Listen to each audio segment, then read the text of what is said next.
Tuesday, July 30th. As a reminder, this is a public meeting and is being recorded. For those of you calling in, please ensure that you have muted your phone line. Thank you. And first, we are going to start with the Pledge of Allegiance, led by Commissioner O'Grady. I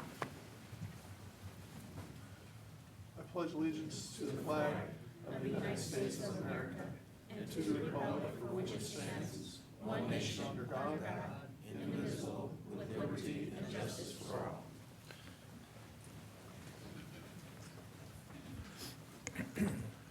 Before we get started with today's agenda, we have a special guest with us this morning. Please welcome Althea Gaddis, co-founder of the Willie and Vivian Gaddis Foundation and tour director of the Jumpstart College Tour Program, which has conducted over 300 hours of workshops on leadership, career discovery, college selection, finance education, civic responsibility, wellness, and networking. This program, designed for students grades 9 through 12 from Franklin County, includes a 3 to 5 day journey primarily to historically Black colleges and universities. Please join me in welcoming Althea Gaddis and this year's Jumpstart College Tour students to tell us more about the impactful program. Good morning. Good morning, commissioners, and I'm so glad to be here. Thank you for the opportunity. I was before you a few months ago to talk about a program that's very near and dear to me, and I'm excited that we were able to, because of your support, reach 75 students, and the balance of those who ended up going on the tour were 44, and the other 75, they were getting the benefit of our programming. They got college information, admissions information, just a number of things. I have a report. I can't wait for you to see it. But in the meantime, I wanted to bring a couple of students. Everybody's working, which is a good thing, right? Yes. And on some of them are on their way back to college. Some of the students that graduated for the class of 2024, we acknowledged them at our closing ceremony. And one of them is here today. She was a beneficiary of the program for 2 years and found her HBCU on the tour last year. So I'm going to let her come and share her experience. Introducing Kennedy Hampton. Drawing a blank. Good morning, Commissioners and County Administration. My name is Kennedy Hampton. I am a recent graduate of Bishop Harley High School. Next month, I'll be a freshman at Hampton University majoring in health sciences. I plan to become a pediatric dentist and to make a difference in my community by providing quality health care. I had the pleasure of attending the Gaddis Foundation College Tour for the past 2 summers in a row, which helped me to determine my dream school. At first, I was very, confused about where I wanted to go, but I knew I wanted to go to a HBCU, and so this last tour that I went on really helped me determine I'm going to Hampton University in the fall. I was a recipient of the 2024 Gaddis Scholarship, and this funding provided by the county will help make college more affordable while a student at Hampton University. Thank you for contributing to this organization because it helps young scholars, such as myself, to pursue their dreams and goals. Thank you. Deshaun Ransom.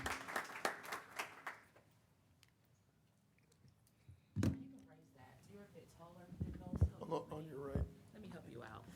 We're not gonna have you, they got the cameras on here, we can have you bending down like that. Like that. How's that?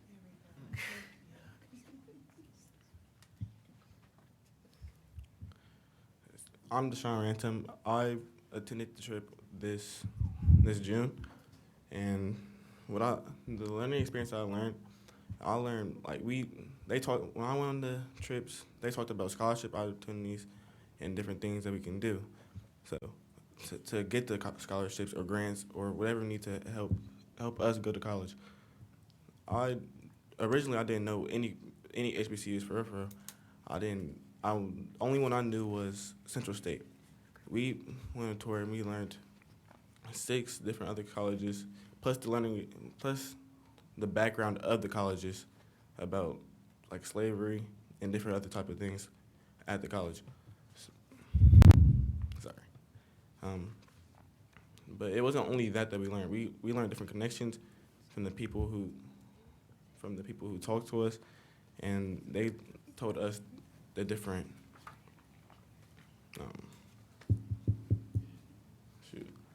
I forget. Sorry. It's okay. It's okay. That's all right. But it wasn't only that we learned. We learned different connections with people that we on the trip with. We all don't like different things. Like, I gotta think of the word. But majors, our different majors. We all had we had to ask about the majors, about the colleges, and different things like that. Thank you, Deshaun. Appreciate you. Yeah.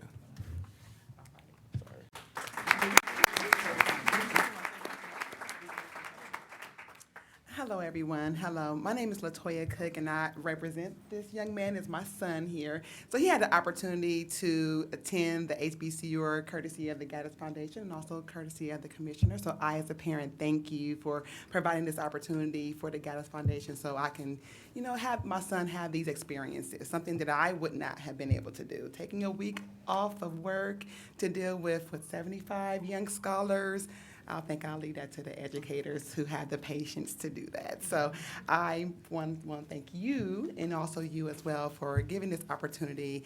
As a parent, I really appreciate this opportunity. It was going to colleges, learning about the history, the background, learning about what true HBCU culture means is very valuable, and the distance between these locations is something that, I would not have been able to dedicate the time to do. So for the most part, I just truly appreciate this, giving this opportunity and welcoming these scholars and giving them a chance to embrace and to learn and to see what's out there besides, good old Columbus, Ohio, good old OH, right?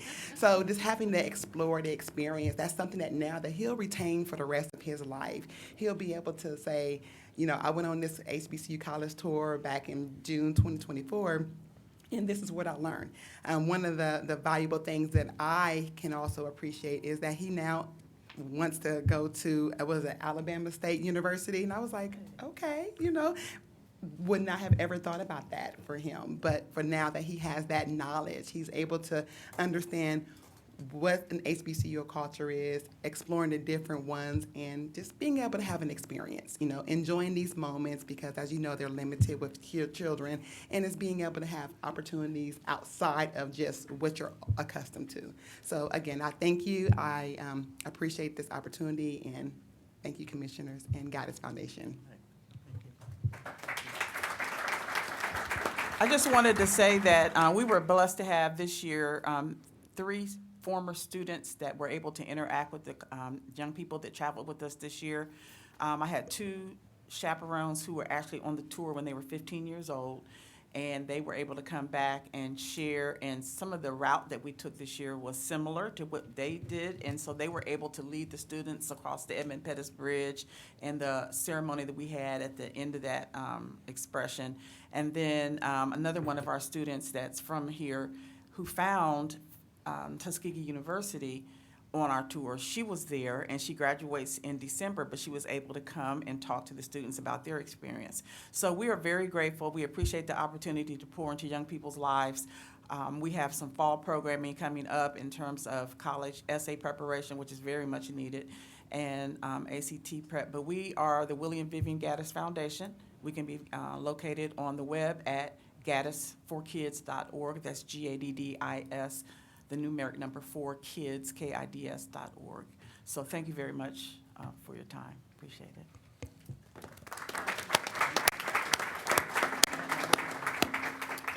Thank you, Ms. Gaddis, and thank you so much for your service to the youth in our community. I would just like to say, I think we want to get a picture. Yeah. We do? Yeah. Okay. Yeah, we want to get a picture. But before we get a picture, I do want to say that I say this often, that I wish I had these experiences when I was growing up, and maybe they were there. I grew up in Youngstown, Ohio. My mother went to OU but didn't finish, and then my aunt went to Wilberforce and didn't finish. They all stopped and went to work for General Motors. But I didn't have an opportunity to go on college visits. I went to the University of Toledo to visit because my cousin went there. And then my really great girlfriend, Erica Miller at the time, her mother and father took me and another friend to the Ohio State University. But to your point, my mother couldn't take off for work. I grew up in a single-family household. She worked all the time, and I didn't have those options. So I didn't know about HBCUs until I got older. I didn't know the history behind it, and I think it was a missed opportunity. But I also understand how families get into those situations where they can't, such as myself. So I love the fact that you all have this opportunity every year. I'm proud to support it. I know my colleagues supported it before I even came to the board, but it speaks to things that you all just talked about. You as a mother, but then, your son talking about how you get to learn about different majors, and then Kennedy, of course, found her home at Hampton. And so I love to hear that. And so, again, thank you, because you don't have to do this, and you do it because of the heart and the love that you have for our youth. So thank you so much. I don't know if you have anything. Yeah, I just want to reiterate, my colleagues' thoughts, but I also want to say that, education of any kind is important. We learned through the work that we've been doing over the years that education is one of the key factors in the work that we've done with the poverty blueprint. But whether it's educate, these type of scholarships, this type of work that we're doing, and whether you're heading off to an HBCU, which is fantastic, or it's the work that we do with organized labor and getting folks into trades, any type of advanced education that we can help, this board can help provide, anything that helps. Education and furthering education is always something that this board will always promote and always be involved in, and whether, the work that we do with Tech Corps, the work that we do with all the different organizations and the different schools, and anything that we can do to continue to provide opportunities for advanced education is a positive. And so congratulations to you guys. This is a great program, great opportunity, and all for it. And love it. So thank you. Commissioners, if I may, Joy Bivens, Deputy County Administrator. I just want to highlight really quick, Ms. Gaddis has been doing this for several years, and she funded it with her own money for many of those years. So kudos to you for doing that. I am a mother of 2 HBCU graduates, one from Hampton University in 2020, and my son graduated in 23 from North Carolina A&T.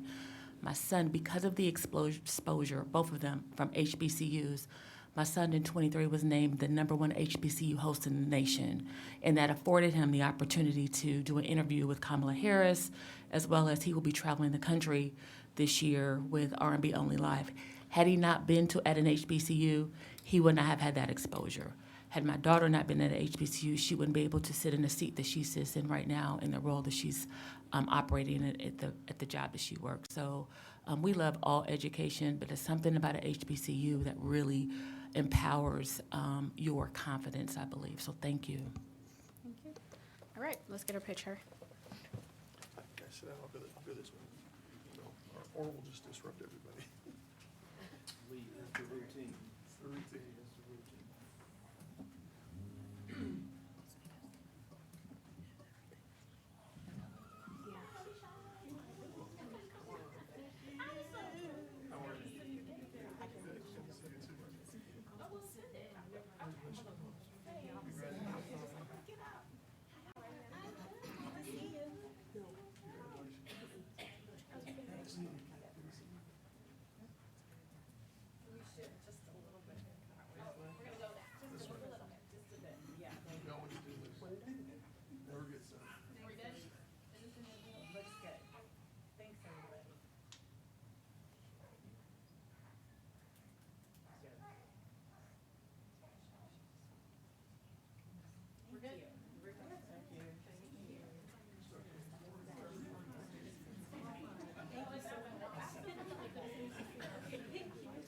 We're hurrying.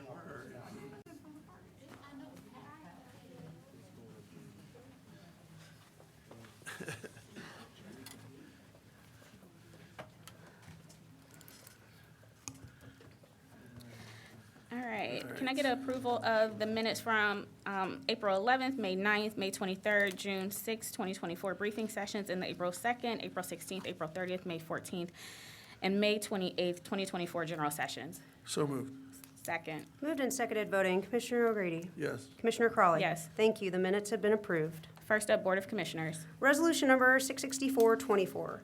Resolution in support of the Ohio Gold Star Families Monument in the Memorial Grove at the National Veterans Memorial and Museum. Good morning, Commissioners. Chris Long, Deputy County Administrator. As you know, the Franklin County Board of Commissioners were at the forefront of the creation of the National Veterans Memorial Museum, located in Franklin County and situated on land that the county owns.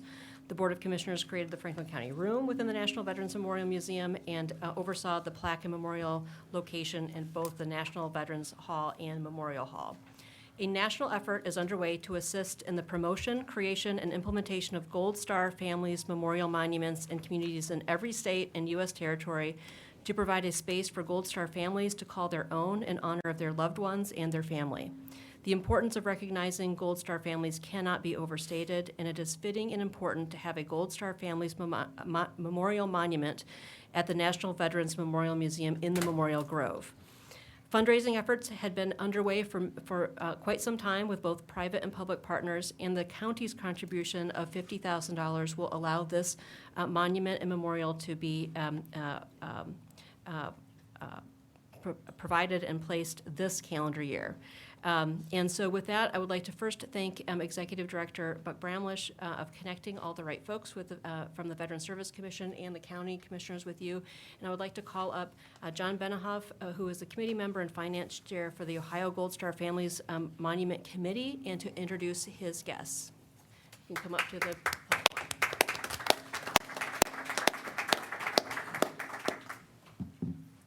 Well, Ms. Long covered most of the ground for us, so I don't have a lot to say, but I will not speak as long as I did when I spoke with Ms. Long at breakfast a few months ago, I promise. The Gold Star Families Memorial Monument is a function of the Herschel Woody Williams Medal of Honor Foundation. Woody was a Medal of Honor recipient from World War II, was one of three Medal of Honor winners at Iwo Jima. He was the last surviving Medal of Honor winner. He was a flamethrower and was personally responsible for routing out a whole bunch of Japanese from their bunkers, and the eventual win over Iwo Jima. Then the Gold Star the Ohio Gold Star Families Monument is a realization coming very true. I can't tell you how excited I am to be at the end of this road. We've been working since 2018. Some of us, I came on in 19. It's been a very long road, and I'm thrilled to be here to ask for that final donation to put us over the top. We will have raised monetarily $167,000 with this donation, which is enough to we've already paid for the granite, but there's a lot of groundwork and a lot of other things that are getting done. So with that introduction, I want to introduce Brittany McCall, one of our co-chairs, with the baby over there, her youngest.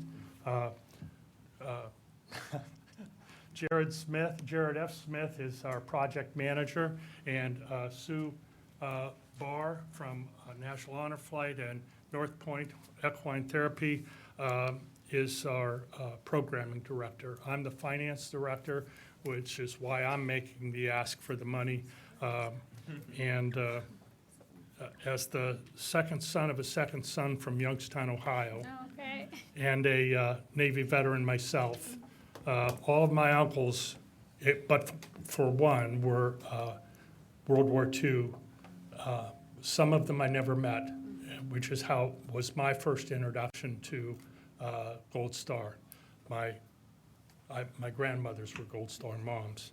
The memorial is a granite structure about 5 feet tall, has a missing man. If you Google the Ohio Gold Star Families Memorial, you'll find it, an image of what it will look like. The back panels are not represented on the web, but you'll see them when you come to our dedication on 9/29 in the afternoon of this year, which I can't believe I'm actually saying. I want to introduce the members of our committee that are not here. Co-chair Tammy Puff, Sue's here, myself, Charles and the late Carol Hoffman, James Leslie Grove, Dennis and Sheila Nowacki, and Sanda Pushharchik. I've always called her Sandy. I can't do her last name very well. I have trouble with a couple last names, don't I, Britt? The memorial will provide a place of solace for families. By the way, we have 2 Gold Star members with us today. It's a club that nobody really wants to be a member of, but they have worked diligently to make this happen. So it's a place for those folks that have lost someone in service to the country to go and honor their loved ones, a place for people to learn about what a Gold Star is, and a place to educate. So with that, I'll just say thank you so very, very much. I really appreciate your support, Ms. Long. Buck, I can't say enough about you and your advocacy, and we all appreciate it. Did you guys want to say anything? I'd like to say one thing. Brittany is a Gold Star wife, and I am a Gold Star niece. My uncle is an Ocean. He was headed to World War II in his plane that he built here at Port Columbus at the Curtiss Wright factory. And they were notorious for bad rudders, and he ended up in the ocean. We've never found him. So this memorial means so much to me. It's one of the reasons why I'm driven to get it here.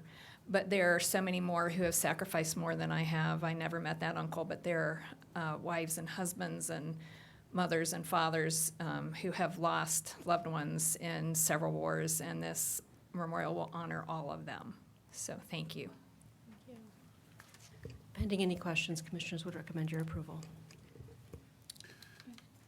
Well, if you wouldn't mind, we've been through a lot here over the years with our veterans, and in many different ways. And so I just want to say thank you for being here today, for all the work that you guys have done to put this together with Chris. I always like to say thank you to Buck for all the work that he does with his organization. And, Ken and I just had a meeting last week with some folks, and we were reminiscing about all the work that and all the different meetings that we had with the veterans and everything that went into building the Veterans Memorial Museum. And so we really appreciate all that you guys have done to make this happen. And we now, after all this time, have one of the most fantastic museums in the country dedicated to our veterans. And it's been a long time coming. And two actually, because we have the wonderful museum over at Memorial Hall as well. And it's been through a lot of hard work and a lot of dedication of a lot of people. So we appreciate everything that you guys have done for the Gold Star families as well. So thank you. Thank you. Mr. Crowley. Sure. I'd just like to add, this is a very important cause. I happen to live in Grove City, Ohio, and since 2016, we have a monument that is prominently displayed. And every time you walk by it, you can just feel something special. And I'm a big fan of quotes, and I was looking at a quote from one of the Gold Star families, and it says, "Dying for freedom isn't the worst thing that can happen. Being forgotten is." In monuments like this, that's a very powerful thing to think about. And can't wait to see this display here prominently in the Memorial Garden right here at our Veterans Memorial Museum, because that one in Grove City is very powerful being there, and it's an asset to our community. Yeah. I would just add a few. I can't even talk about it. It's I just get emotional as someone, obviously, who served in the military, served active duty in the Navy, had a father serve in the Army in Vietnam, a brother serve in Desert Storm, Iraq, and Afghanistan, and then I served during 9/11. Ended up enlisting in the military because of the USS Cole. I talk about this all the time. And so understanding what it means to take an oath to defend this country and knowing that the likelihood of paying the ultimate sacrifice is there, you hope you never see that day. And then for the families who allow us to go across the seas or even here at home and give so much of our time to this country so that everyone can experience the freedoms that we have today is a sacrifice for the families too. And it's heartbreaking to lose a family member in service. But I love that quote. Like, that's not the worst thing to do, to raise my hand for this country, but absolutely being forgotten. And if we are not remembering our veterans, I am very, very unapologetic about how I feel our veterans should be taken care of here in this country, but definitely here in this state and here in Franklin County. And I love that I serve with a board that always puts veterans first. Thank you, Chris, for your work on this. Because if we're not honoring our veterans who gave so much, then what are we even doing, right? What are we even doing? So it is my honor to support this. Would love to see once this complete. I posted a, get to know your electeds. I was talking about our national museum, where I feel like people don't know that it's a national museum.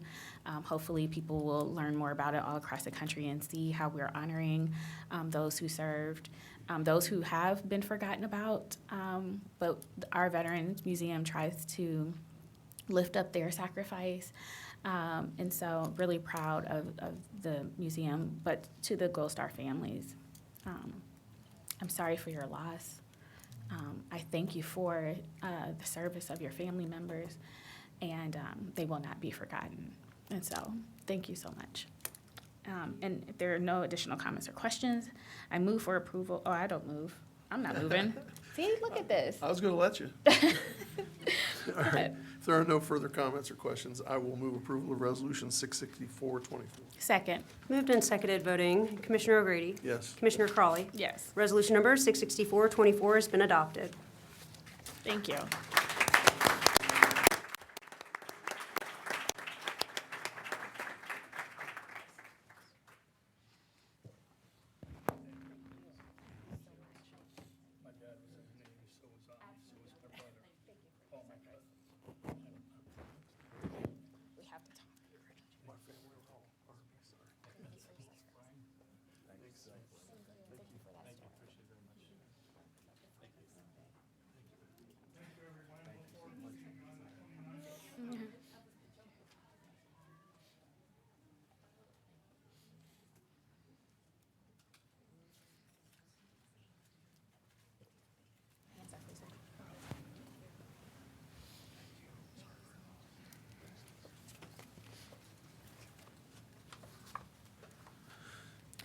All right, next up, quarter comment, please. Resolution number 609-24. Resolution to approve a contract with Blue Ocean Brain to provide professional development training in the amount of $35,375. Good morning. Susan Betzel, Deputy Court Director. This resolution approves a contract with Blue Ocean Brain to provide professional development training for all of our court employees. This interactive online sessions will teach staff, for example, leadership, cultural and self-awareness, and emotional intelligence. This engagement will commence on July 30th, 2024 and conclude on July 29th, 2026. Pending any questions, we request approval of this resolution. If there are no comments or questions, I'll move approval of Resolution 609-24. Second. Moved and seconded voting. Commissioner O'Grady? Yes. Commissioner Crawley? Yes. Resolution number 609-24 has been adopted. Thank you. Thank you. Next up, Justice Policy and Programs. Resolution number 610-24. Resolution authorizing a subaward agreement with the Franklin County Court of Common Pleas Domestic Relations Division and Juvenile Branch for the implementation of a mental health intervention program for youth in the Franklin County Juvenile Intervention Center under the American Rescue Plan Act of 2021 in the amount of $45,002.50. Good morning, Commissioners. Melissa Pearson, Chief Operating Officer with the Franklin County Office of Justice Policy and Programs. Commissioners and County Administration, as you know all too well, the pandemic has exacerbated the mental health crisis for so many, and this is especially true for our youth population. Research confirms that mental health issues like depression, anxiety, and trauma are significant risk factors for youth justice involvement. And based on national proxy data, approximately 66% of youth confined in a detention or carceral setting have at least one diagnosable mental health disorder. The Franklin County Court of Common Pleas, Domestic Relations, and Juvenile Court has requested funding from our office to mitigate the effects of the mental health crisis and embed a 10-week behavioral health pilot program for youth confined in the Juvenile Intervention Center. This pilot program, titled Inner Words, Empowering Marginalized Youth Through Mental Health Conversations, will be implemented by Lede Global Enterprise, which is owned, operated, and led by 2 child psychologists. The program intends to increase youth coping skills through a variety of methods, including healing through arts expression, emotional support, and offering a platform for open dialogue. Funding for this initiative will be split between this award from the American Rescue Plan in the amount of $45,002 and a JAG 2021 Subaward, which will be presented next. This resolution aligns with Goal 9 of the Rise Together Blueprint for Reducing Poverty. And pending any questions, we would respectfully request your approval of this resolution. If there are no comments or questions, I'll move approval of Resolution 61024. Second. Moved and seconded, voting Commissioner O'Grady. Yes. Commissioner Crawley. Yes. Resolution number 61024 has been adopted. Resolution number 61124. Resolution authorizing a subgrant award agreement with the Franklin County Court of Common Pleas, Domestic Division, and Juvenile Branch for the implementation of the Inner Words Empower program under the FY 2021 Justice Assistance Grant in the amount of $4,998. Commissioners, this next resolution is Part 2 of the previous resolution, which requests your approval for the remaining balance of $4,998 to support a contract for mental health programming in the Juvenile Intervention Center. It's using a balance of unobligated FY 2021 Justice Assistance Grant funds. Pending any questions, we would ask for your approval of the second subgrant award. If there are no comments or questions, I will move approval of Resolution 61124. Second. Moved and seconded, voting Commissioner O'Grady. Yes. Commissioner Crawley. Yes. Resolution number 61124 has been adopted. Thanks, Commissioners.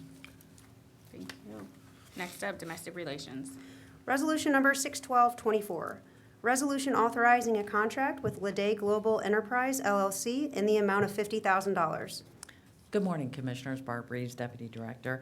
This resolution is requesting the approval of a contract with Lede Global Enterprise, LLC, to provide mental health intervention program to youth in the Franklin County Juvenile Intervention Center.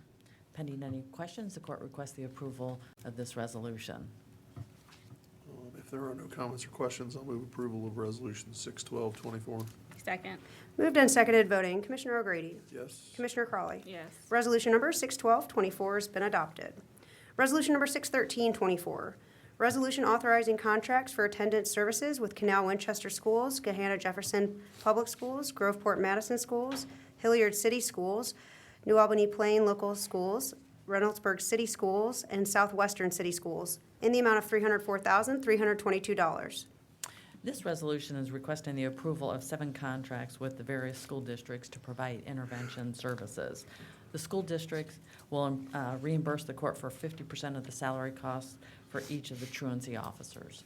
Pending any questions, the court requests the approval of this resolution. If there are no comments or questions, I'll move approval of Resolution 61324. Second. Moved and seconded, voting Commissioner O'Grady. Yes. Commissioner Crawley. Yes. Resolution number 61324 has been adopted. Resolution number 61424. Resolution authorizing the state fiscal year 2025 juvenile court grant agreement and funding application with the State of Ohio Department of Youth Services in the amount of $4,404,768.54. This last resolution is requesting the approval of the 2025 grant agreement with the Ohio Department of Youth Services. The court utilizes these grant funds to fund 10 employees and contracts with various community-based organizations that provide direct services to youth. Pending any questions, the court requests the approval of this resolution. If there are no comments or questions, I'll move approval of Resolution 61424. Second. Moved and seconded, voting Commissioner O'Grady. Yes. Commissioner Crawley. Yes. Resolution number 61424 has been adopted.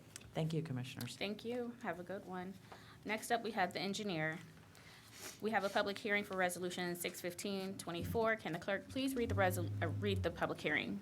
Final hearing for the right-of-way for the Cook Road from Carl Road to Cleveland Avenue.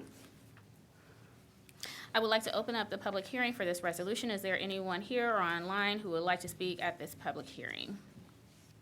Seeing none, I would like to close the public hearing and have the clerk read the resolution into the record. Resolution number 615-24, final hearing for establishing, altering, and widening of Cook Road, County Road number 80, from Carl Road, County Road number 76, to Cleveland Avenue, County Road number 75, Clinton Township, Franklin County, Ohio. Good morning, Commissioners and County Administration. Brad Foster, Franklin County Engineer. Commissioners, this resolution seeks approval of the right-of-way plans for the Cook Road from Carl Road to Cleveland Avenue Improvement Project located in Clinton Township and also in the city of Columbus. The project seeks to improve Cook Road by adding curb and gutter, sidewalks, shared use paths, and storm sewer improvements, along with lighting. Plans have been prepared and approved by the county engineer. Approval of this resolution authorizes the county engineer to move forward with the acquisition process. Pending any questions, I ask for your approval.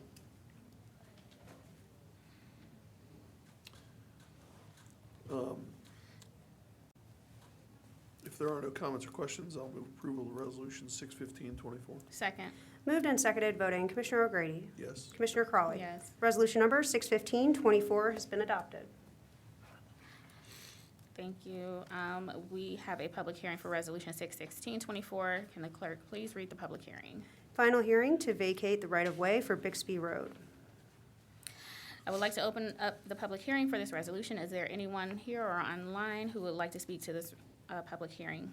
Seeing none, I would like to close the public hearing and have the clerk read the resolution into the record.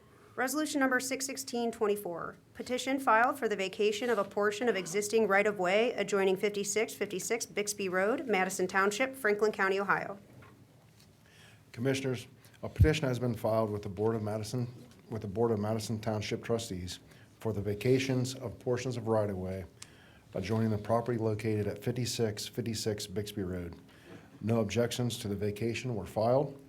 Passage of this resolution will allow the developer to dedicate additional right-of-way for a future interchange at Bixby Road and US 33 that would be constructed by the Ohio Department of Transportation. This is the final resolution in the vacation process, and I recommend approval. Pending any questions, I ask for your approval. If there's no comments or questions, I'll move approval of Resolution 616-24. Second. Moved and seconded, voting Commissioner O'Grady, Yes. Commissioner Crawley. Yes. Resolution number 616-24 has been adopted. Resolution number 617-24, resolution to update the annual progress report relating to the Franklin County Engineers Anti-Racism and Equity Program supporting the Franklin County Board of Commissioners' declaration of racism as a public health crisis. Commissioners, on June 30th, 2020, the Franklin County Engineers Office presented to the board a resolution in support of the Commissioner's declaration of racism as a public health crisis.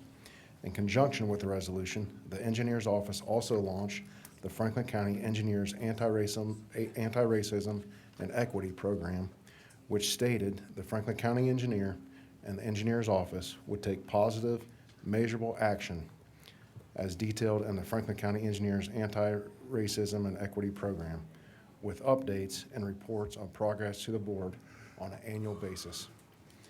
This resolution, accompanied by a presentation, will serve as the fourth annual report to the Commissioners since the program's establishment.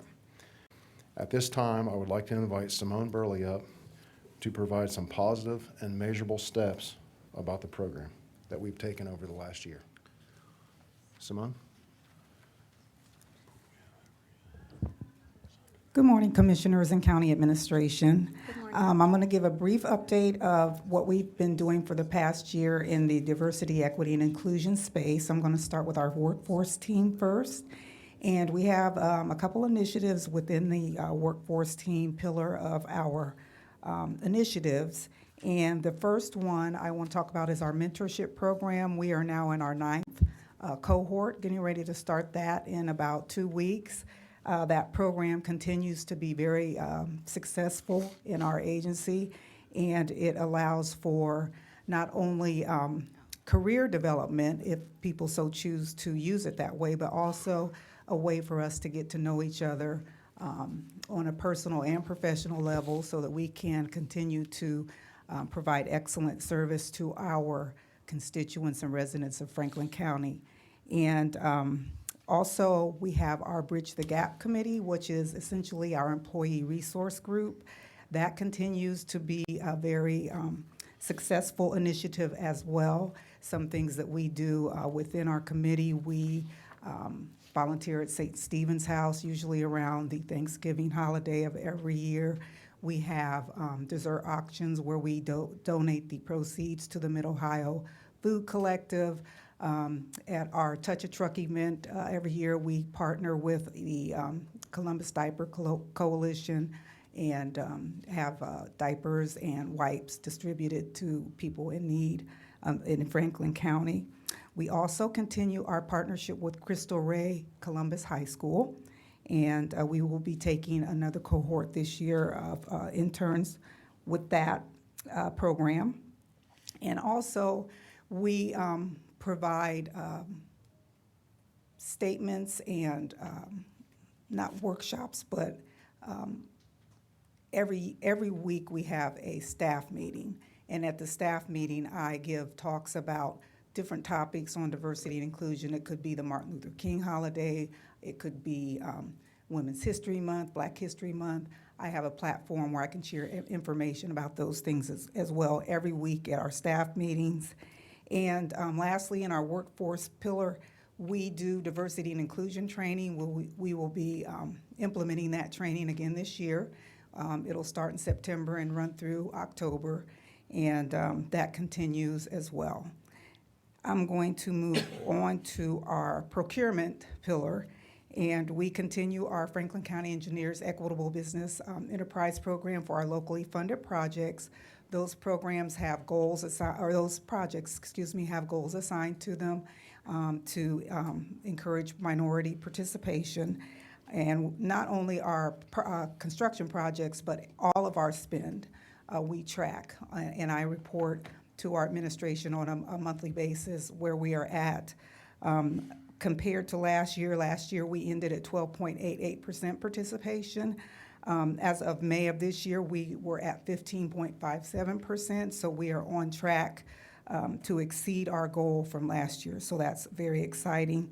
And we do advertise our projects in the minority publications to make sure we are getting the word out to our community. And lastly, our community outreach and public engagement pillar. We visit Columbus area commissions, especially when we have projects in the area, just getting the word out about our projects, give an opportunity to get feedback from our community. I mentioned our involvement with St. Stephen's House and the Mid-Ohio Food Bank, and we also partner with COMTO Columbus, which is the Conference of Minority Transportation Officials.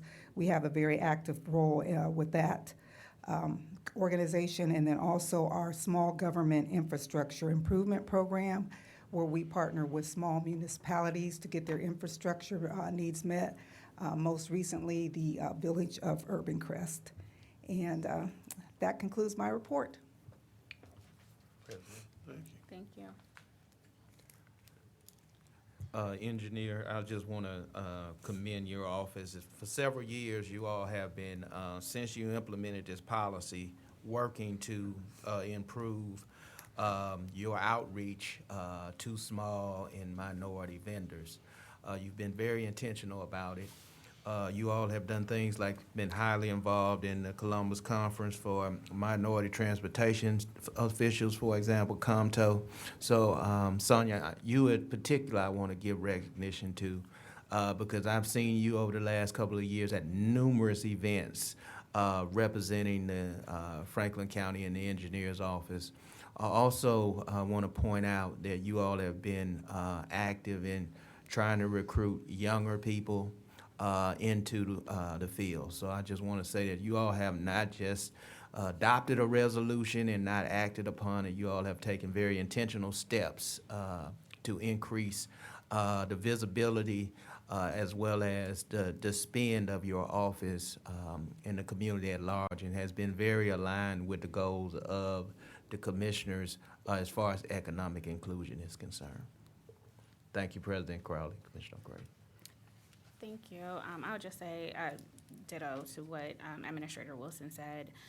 Ever since I came to the board, the engineer's office has just been just very forward-thinking in what in inclusion, diversity, as you said, getting more interns, younger people involved. But also, I want to just talk about how the engineer's office in the past and now with your leadership continues to focus on areas in Franklin County that have not been served as well as it could be by the engineer's office when we think about infrastructure and where dollars go for roads and bridges and fixing those things.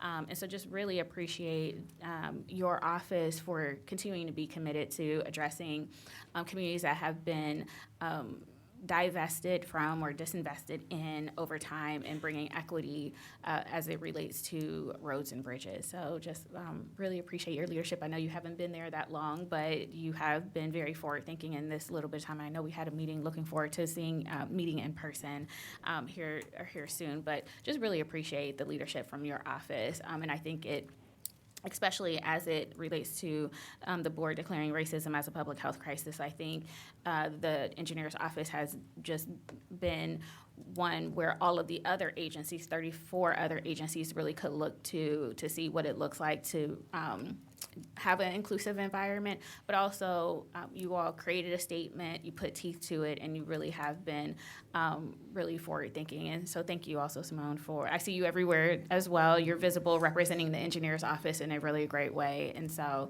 I look forward to just continued partnership in this way. Thank you. Good work, guys. If there's no further comments or questions, I'll move approval of Resolution 61724. Second. Moved and seconded, voting. Commissioner O'Grady. Yes. Commissioner Crawley. Yes. Resolution number 61724 has been adopted.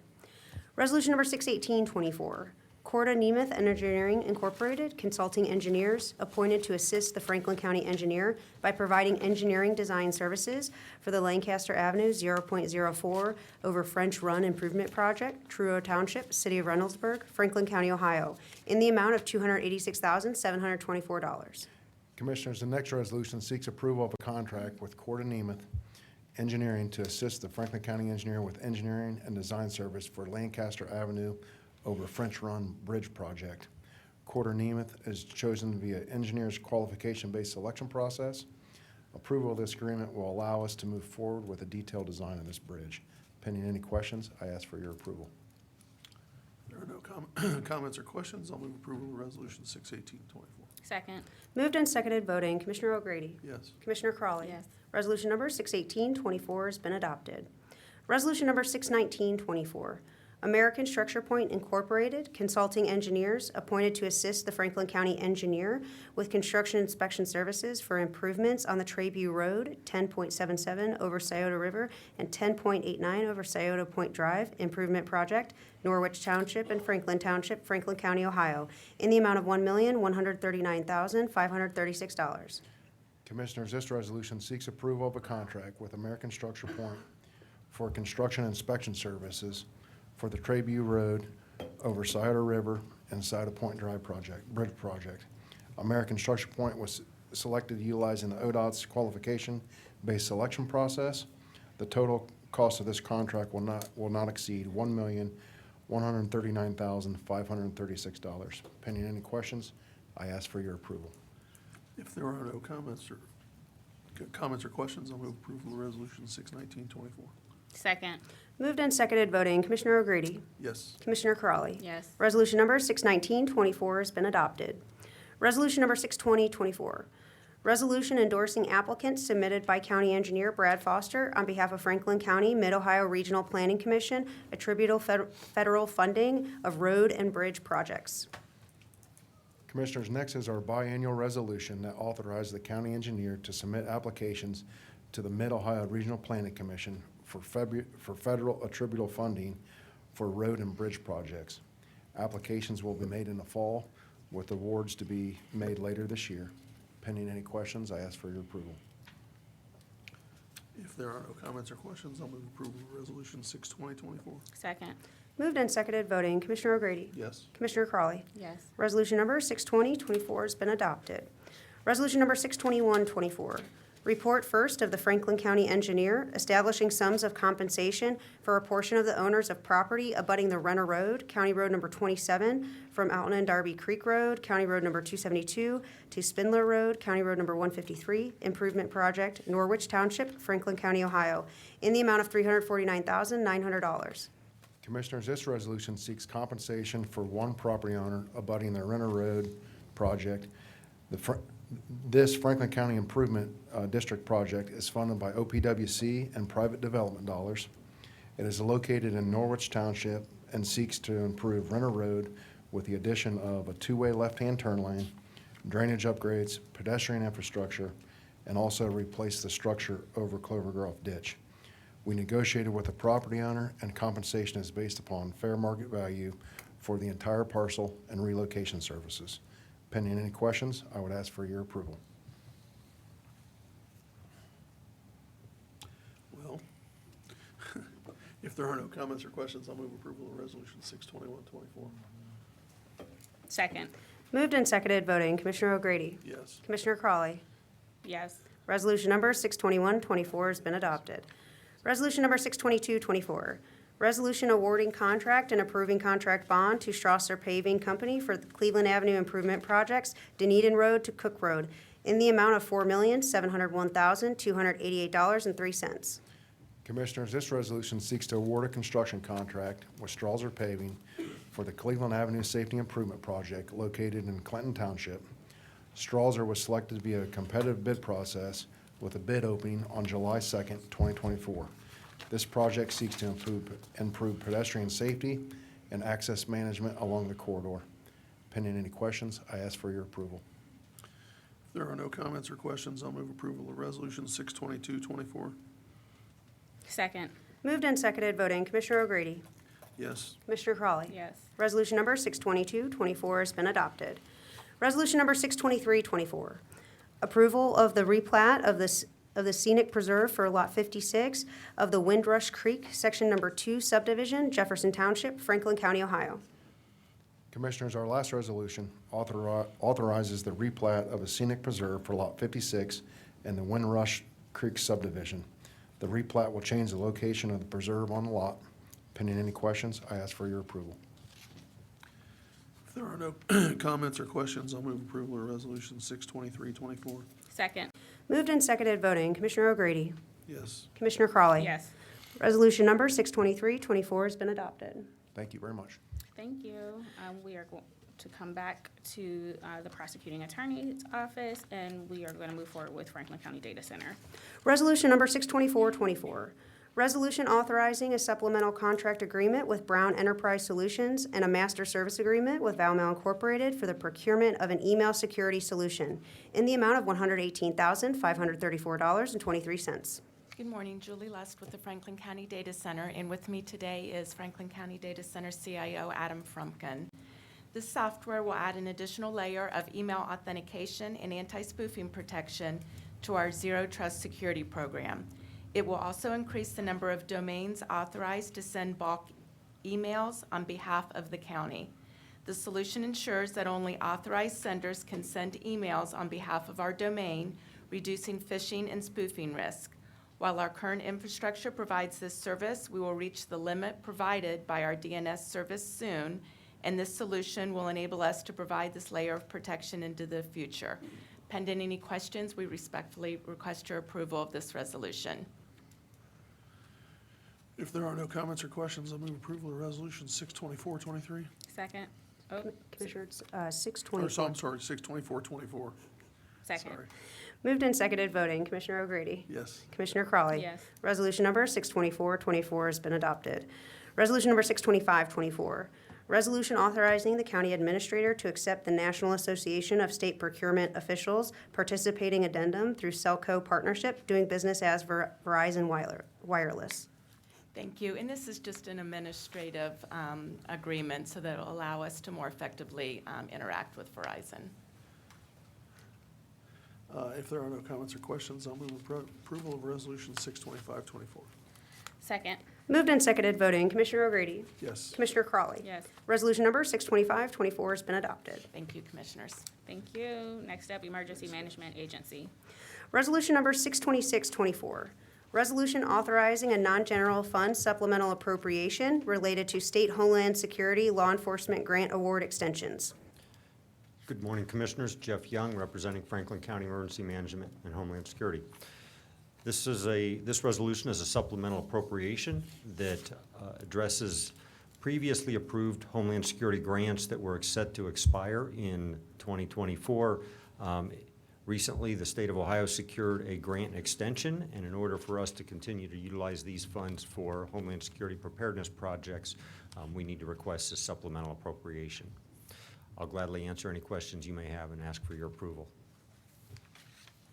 If there are no comments or questions, I'll move approval of Resolution 62624. Second.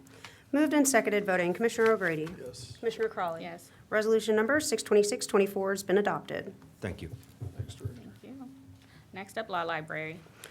Resolution number 62724, resolution approving a 5-year countywide contract with West Publishing Corporation for the Franklin County Law Library, prosecuting attorney, auditor, sheriff, engineer, and Board of Developmental Disabilities in the amount of $744,570.84. Good morning, Commissioners. Jennifer Jones, Law Library Director. This resolution would approve access to the Westlaw platform for 5 years for 6 participating agencies. The library has been managing these types of combined contracts for several years, so this would just continue that process. The difference this year is that we are bringing in OMB to determine each agency's costs. So pending any questions you may have, we request your approval. If there are no comments or questions, I'll move approval of Resolution 62724. Second. Moved and seconded voting. Commissioner O'Grady? Yes. Commissioner Crawley? Yes. Resolution number 62724 has been adopted. Thank you. Next up, Public Defender.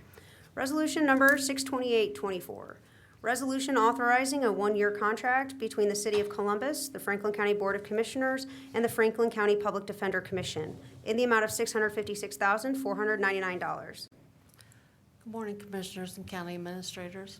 This is the 2024 calendar year contract between City of Columbus, Franklin County Board of Commissioners, and Franklin County Public Defender Commission. The total estimated cost of services for this year is $7,600,258. 58% of these cases are going to be state charge misdemeanors, which the county will cover the cost, which is estimated to be $1,103,197 after the OPD reimbursement. And then the remaining 42% of the cases will be muni court cases.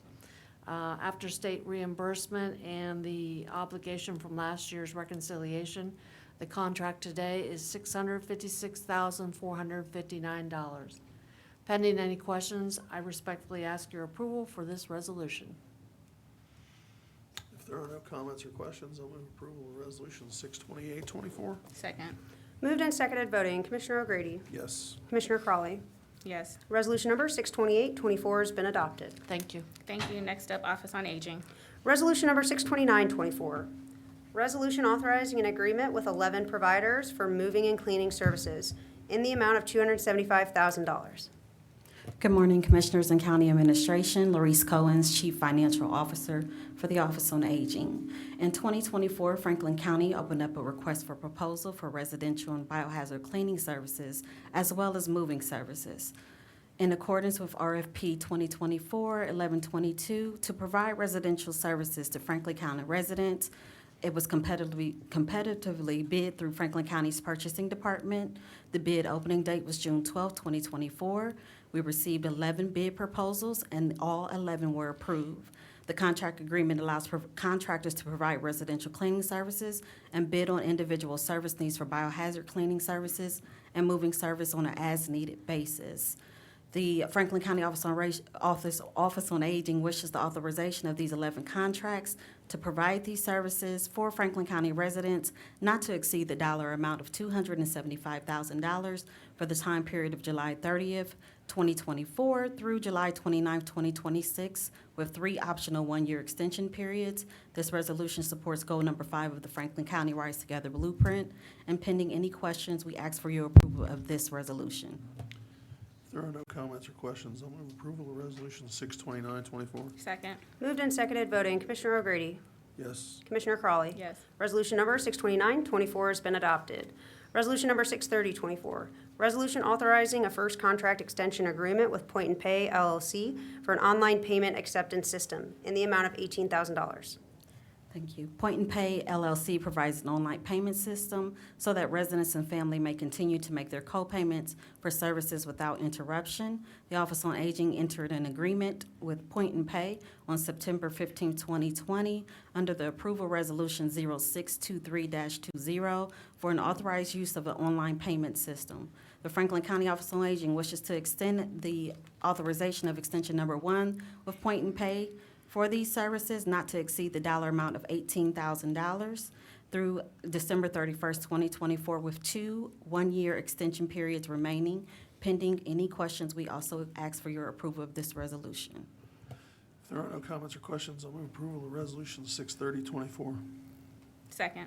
Moved and seconded, voting. Commissioner O'Grady? Yes. Commissioner Crawley? Yes. Resolution number 63024 has been adopted.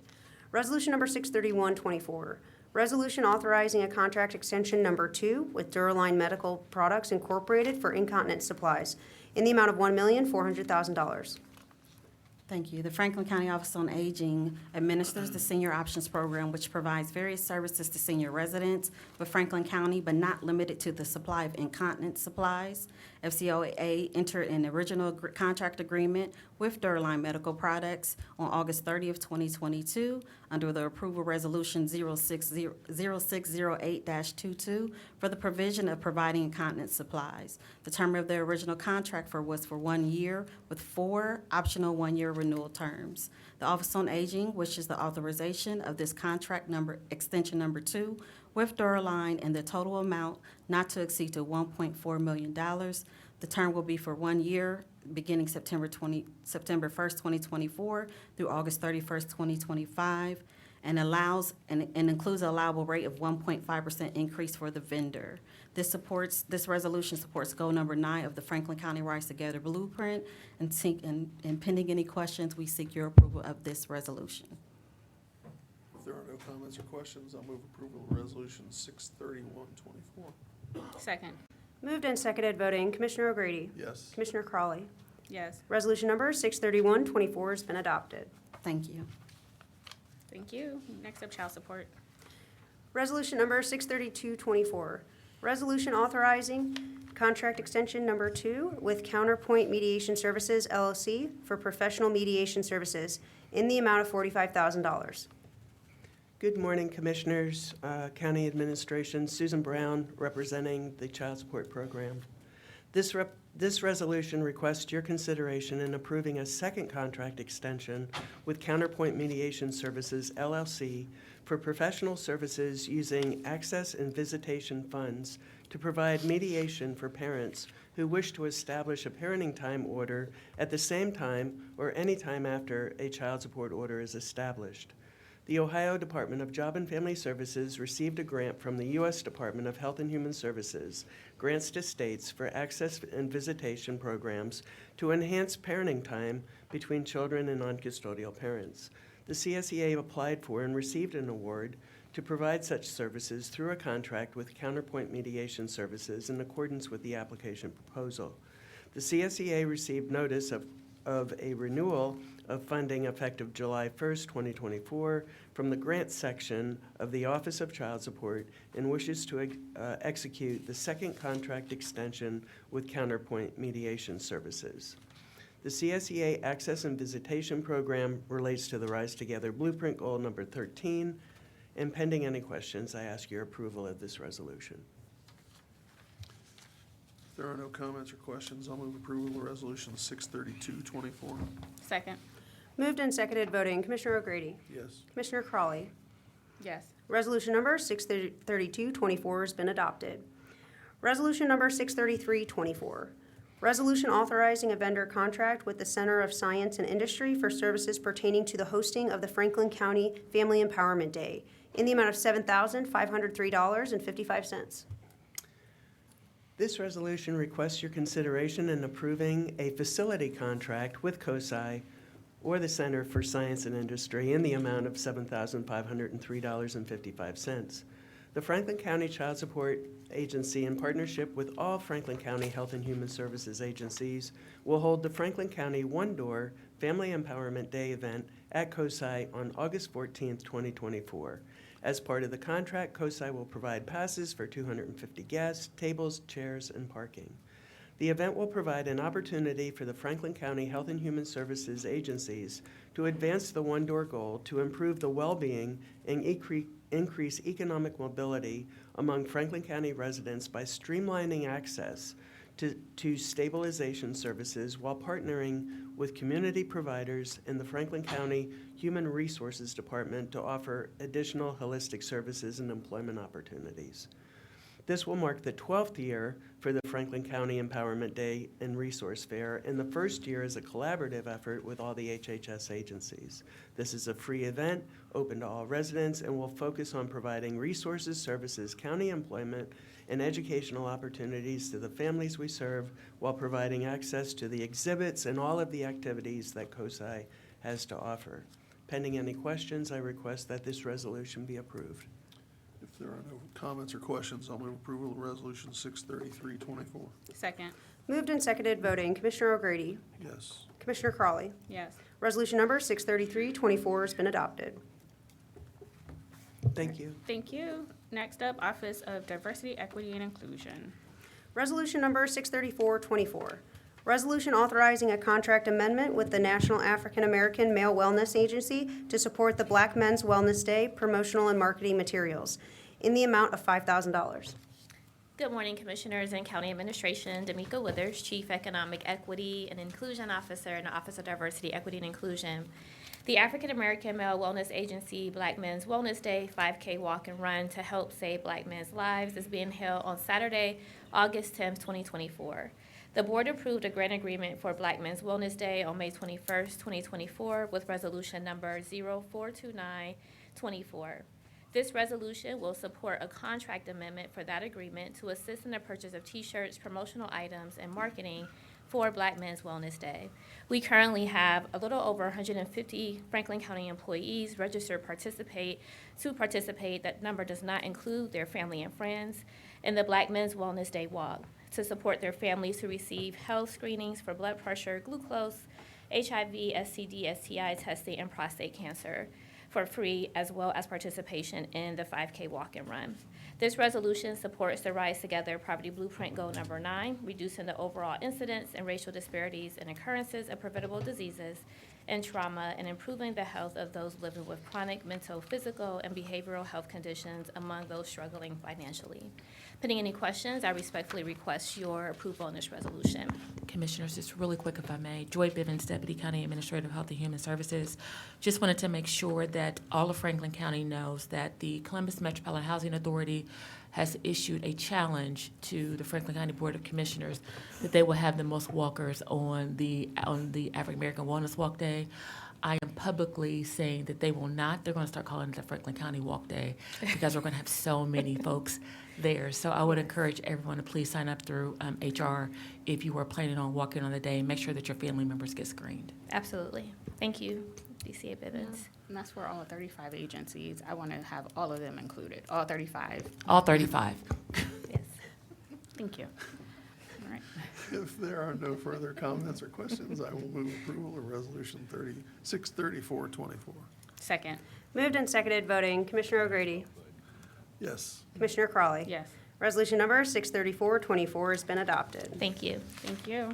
Economic Development and Planning. Resolution number 635-24. Resolution adopting the 2024 U.S. Department of Housing and Urban Development Annual Action Plan. Good morning, Commissioners and County Administration. Walter Dillard, Assistant Director, Economic Development and Planning. This resolution will conditionally approve and adopt the county's 2024 U.S. Department of Housing and Urban Development Annual Action Plan in order to meet the August submittal deadline. This will allow for the county administrator to authorize amendments of the 2024 Annual Action Plan in order to address comments received during the comment period and any other amendments as recommended and approved by the Franklin County Prosecutor's Office. Subsequently, this resolution will authorize the county administrator or designee from the Franklin County Prosecutor's Office to formally respond to proposals, comments, or questions during community engagement periods and public hearings and issue written responses to written residents' complaints necessary to comply with 24 CFR 91.105. Lastly, this resolution will authorize the county administrator to take all actions necessary to implement, submit, and amend as needed the 2024 Citizens Participation Plan. Pending any questions, we respectfully request your approval of this resolution. I have a question. For this action plan, prior to it coming before us today, was there a requirement that this be open to the public? Yes. And when did that happen? July 15th. Just one day? Was The it comment open? period is a 30-day period. It opened up Oh, on it July opened on 15th. July? Correct. Okay. And prior to it coming on the agenda last week for briefing, was it sent to the commissioners ahead of time? No, it was not at the time. Okay. All right. Commissioner? Given your questions, I'm going to allow Brianna Morris to address, I think, where you're going on this so that there's a clear understanding of the incoming process. Okay. Good morning, Commissioners. Brianna Morris, Assistant Prosecuting Attorney with the Franklin County Prosecutor's Office. By allowing this action plan to be conditionally approved, this will afford the county additional times to hold subsequent hearings and afford a longer comment period as necessary to involve the public and implement their comments and review. Okay, so it's open right now? Mm-hmm. And where is it published for people to know that they could participate and provide public input? EDP published it in the Columbus Dispatch and the Daily Reporter. That is correct. Okay, and I'm asking this because I think I asked the same thing last year when it came to the action plan and the year before, because everybody doesn't get the dispatch. Everybody doesn't, and I don't even know where the Daily Reporter is. And so, I do read the dispatch, not the Daily Reporter. So what other means of communication to the public are we doing to encourage more public participation? Mm-hmm. It was on the EDP website. I'm sorry. No. It was on the Economic Development Planning website as well as the social media posts. Okay, all right. And I would like to add as well, the citizen participation plan that was added, that sets forth a very detailed plan to involve the public. And during this sort of gap until the actual action plan is submitted, we can go through and specifically articulate each of the steps and how they were actually satisfied, and that can be submitted to HUD, and that's sort of the conditional approval component to this. And I know that the CPP includes an email for residents to directly submit commentary to, and where exactly the publications will be available for review, the action plan. And the citizen participation plan as well will include a public comment period for the public to be involved. Okay. Thank you. If there are no further comments or questions, I'll move approval of Resolution 63524. Second. Moved and seconded voting. Commissioner O'Grady? Yes. Commissioner Crawley? Yes. Resolution number 63524 has been adopted. Resolution number 63624, resolution authorizing a COVID-19 recovery grant agreement with The Ohio State University to develop the Franklin County Agriculture in the Classroom grant to support the local food system in alignment with the Columbus and Franklin County Local Food Action Plan in the amount of $500,000.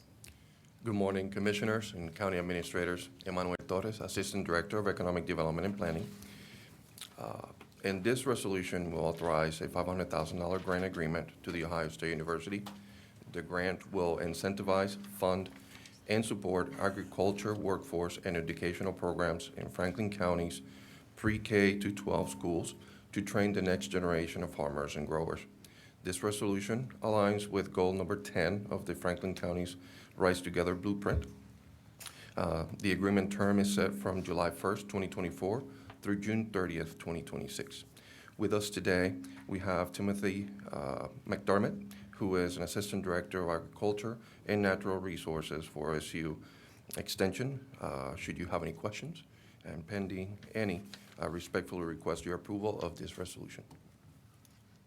No question, just have a comment. Oh, I'm sorry. No, go ahead. I have a comment. And so a number of us were just out at the, I think it was Waterman facility. Waterman Farms, Yeah, yeah. we were just there the other day for Urban Roots, the Urban Roots program, which is a Board of Commissioners initiative with the Extension Center. And so I would just encourage, I'm very excited about what the kids are doing. They had their summer camp with hydroponics, and I got to see how I can make a hydroponic garden.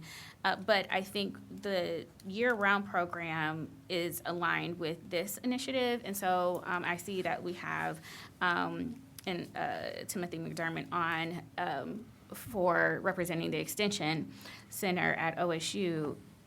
I think that between this resolution and Vivian and Carmen, and as well as Curtis and community partnerships can be just more aligned and have the kids that are participating in Urban Roots year long, and they come from the 15 different school districts here. This could be aligned with the this resolution. I think they go hand in hand, and so I think I'm sure the kids probably have already heard about the local food action plan, but they're really excited, and this is another way to incorporate them in the classroom, but also during the summer program. I think that would be wonderful. Commissioner Carley, we will be sure to communicate with staff and ensure that these collaborations take place right away. All right, great. Emmanuel, let's do this. Let's have a collective meeting so that the staff at the various agencies she mentioned, so that there's more of a strategic plan and being intentional about aligning. So let's Yes, do ma'am. that, get that on, we can get that on the calendar. Yes, Yeah. thank you. I don't know, I was just wondering if Mr. McDermott wanted to say anything.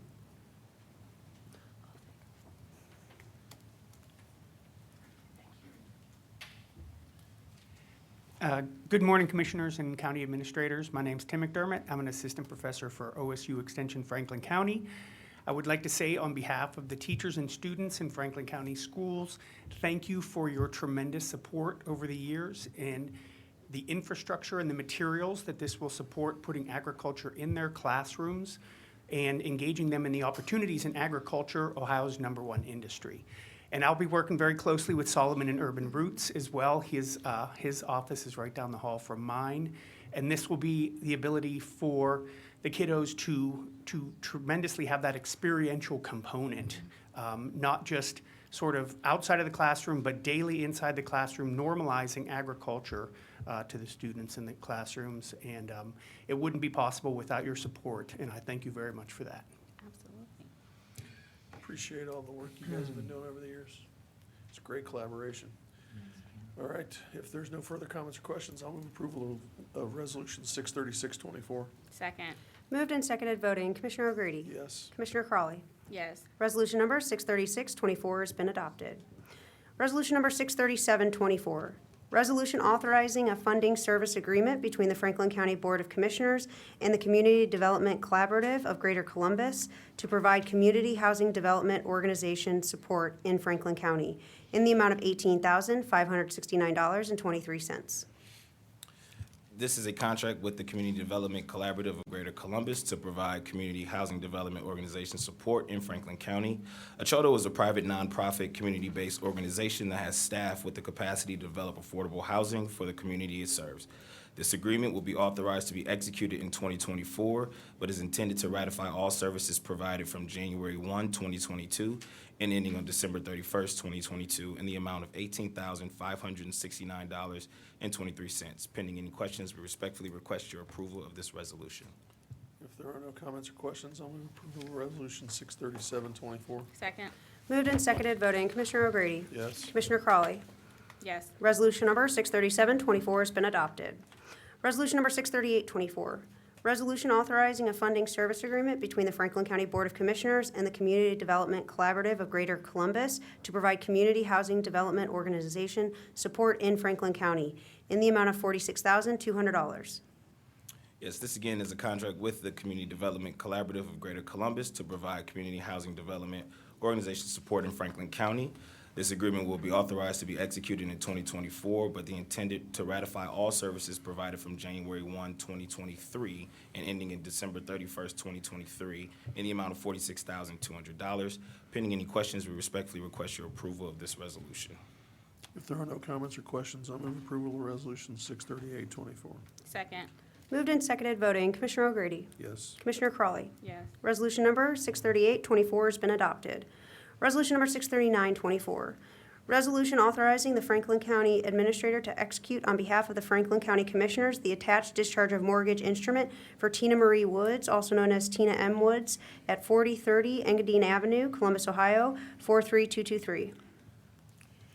Commissioners, this next resolution seeks approval to authorize the execution of this discharge of mortgage. Ms. Tina Woods received a housing assistance loan on July 19th, 2012, in the amount of $15,000 from the Franklin Board of Commissioners. The term of this housing loan has expired, and the promissory note is no longer enforceable. Staff has confirmed that the property taxes are paid and current on this property, and pending any questions, I respectfully request the approval of this resolution. If there are no comments or questions, I'll move approval of Resolution 63924. Second. Moved and seconded, voting. Commissioner O'Grady. Yes. Commissioner Crawley. Yes. Resolution number 63924 has been adopted. Resolution number 64024, review of petition to annex 12.4 acres, more or less, from Franklin Township to the City of Columbus, case number ANX-12-24. This next resolution, Commissioners, is to consider annexation petition case number ANX 1224, an expedited type 2 annexation of 12.4 acres, more or less, from Franklin Township to the City of Columbus. 13.3% of the site's perimeter is contiguous to the City of Columbus. The petition meets all statutory requirements outlined in Section 709.021 of the Ohio Revised Code. And pending any questions, I respectfully request your approval of this resolution. If there are no comments or questions, I'll move approval of Resolution 64024. Second. Moved and seconded, voting. Commissioner O'Grady. Yes. Commissioner Crawley. Yes. Resolution number 64024 has been adopted. Resolution number 64124, review of petition to annex 21.95 acres, more or less, from Franklin Township and 0.05 acres, more or less, from Norwich Township to the City of Columbus, case number ANX-13-24. This final resolution, Commissioners, is to consider annexation petition case number ANX 1324, an expedited type 2 annexation of approximately 21.95 acres from Franklin Township and approximately 0.05 acres from Norwich Township, both into the City of Columbus. In totality, 73.27 of the site's perimeter is contiguous to the City of Columbus. The petition meets also all statutory requirements outlined in Section 709.021 of the Ohio Revised Code. And pending any questions, I respectfully request your approval of this resolution. Commissioners, we do have 3 speaker slips that have been submitted for this resolution. So at this time, I would like to call those speakers up to the podium. I will first swear them in because this is an administrative hearing process for this. So first, we'll hear from John Fleshman, if you would like to come up. If you could raise your right hand. Sure. Do you swear or affirm the testimony you're about to give is true to the best of your knowledge? If so, say I do. I do. Thank you. You will have 3 minutes to speak. I will provide you with a 1-minute warning when it remains. Thank you very much. Thank you, Commissioners, for allowing me to speak today. I'd like to introduce some of the residents of Franklin Township that this is greatly going to affect, this annexation from Franklin Township into the City of Columbus. First, the Board of Trustees were never made aware of this. The only way the board was made aware of this was by the residents. We are asking that this does not passed, that we are a no vote on this. One, we were just passed over, and it was just basically come to this point. You'll hear from each of the different people that are going to speak how this is greatly going to affect the community in which this annexation is going to take place. So again, from the Board of Trustees, we would ask that this would be a no vote. I did see also on another note that the Valley View issue that they are bringing before the board is not going to be today, but I did want to say that the Board of Trustees are in favor of that. So thank you very much. Thank you. Next, we will hear from Lisa Swank.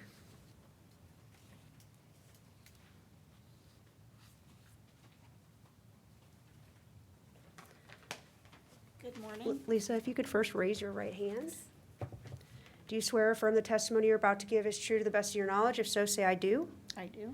You will have 3 minutes to speak. I will provide you with a 1-minute warning when that comes to that, okay? So whenever you're ready, please begin. Thank you. Good morning, everyone.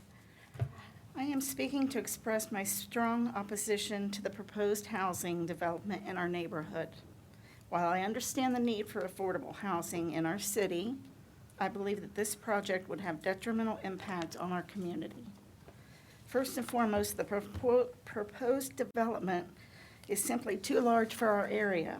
The increase of population density would put a strain on our already overburdened infrastructure, leading to increased traffic congestion, noise pollution, the strain of our public services. Additionally, the construction of this project would result in significant environmental damage, destroying our habitat, natural habitats, and putting wildlife at risk. Furthermore, the type of housing being proposed is simply not in keeping with the character of our neighborhood. This development would bring in a large number of residents, which could lead to increased crime rates and other negative social effects. It would also drastically alter the beauty of our area, replacing the existing greenery and open spaces with an unusually large, high-density housing complex. The traffic and water sewage lines would need to be widened. Real estate value, single houses will go down due to lack of peaceful environment and apartment complex very busy. Apartment buildings are notorious for providing marginal parking provisions for tenants, and the overflow of this, plus tenants' visitors, puts all of the available neighborhood curbside parking under pressure. Personal privacy for homeowners will become an issue. With few exceptions, property values would decrease because of the footprint of the apartment building would impose on the neighborhood distracts from the ambience of the area. Fire and police departments provide adequate protection. Would that be a possibility for this proposed development? You have 1 minute. Traffic and construction noise. New construction, potentially spanning several consecutive years, would put an undue burden on the current owners. The constant flow of construction equipment, machinery, contractor vehicles, and the attendance of noise and disturbances would make living in our neighborhood unattractive for quite some time. I'm not sure if they met all the requirements needed to accept this proposal. Finally, I'm deeply concerned about the impact of this development would have on their property values in the surrounding area. The influx of residents could result in a decline of property values, making it difficult for current residents to sell their homes and move elsewhere. In conclusion, I strongly urge you to reconsider the proposed housing development. While I recognize the need for affordable housing, I believe that this project is simply not the right fit for our neighborhood. Thank you. Thank you very much. Commissioners, we have one more speaker slip that was submitted from Howard Thompson.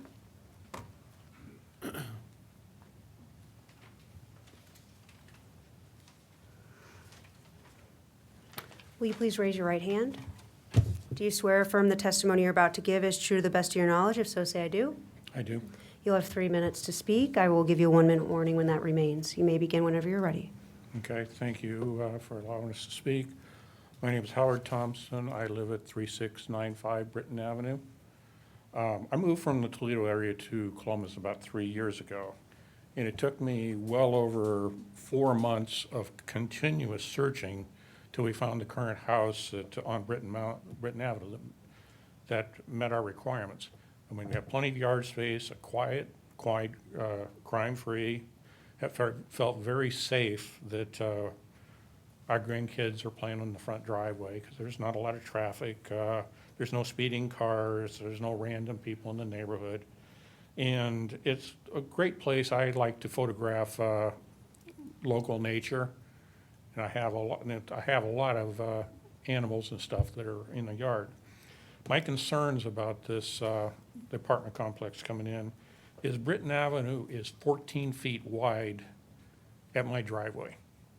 It narrows down.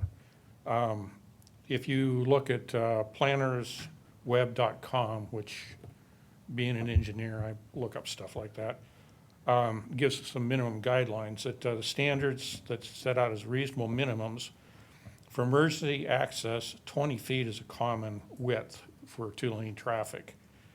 In addition, 8 feet is necessary for on-street parking. Therefore, you need a minimum of 28 feet curb to curb just to have a neighborhood street. Now, to widen Britton to be a two-lane, it's going to estimate to remove 10 of my fully mature trees in my front yard.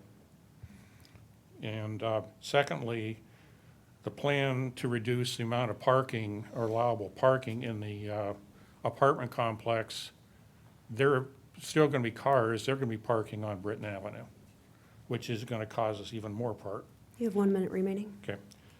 So thirdly, Hague Road is backed up southbound during school pickup time between 2 and 3 every day, all the way up to Treview. And you add a bunch more cars going out Britton Avenue, you're never going to get out of there. There is no traffic control devices. Furthermore, as you've heard before, this is going to affect the cost of our property. I estimate it will affect my house probably $50,000 to $100,000. That's based on the taxable value of the house. Ultimately, I only see a downside for having the apartment complex to go forward, and I don't see any benefit for any of the residents of Britton Avenue for allowing this to happen. Thank you for your time.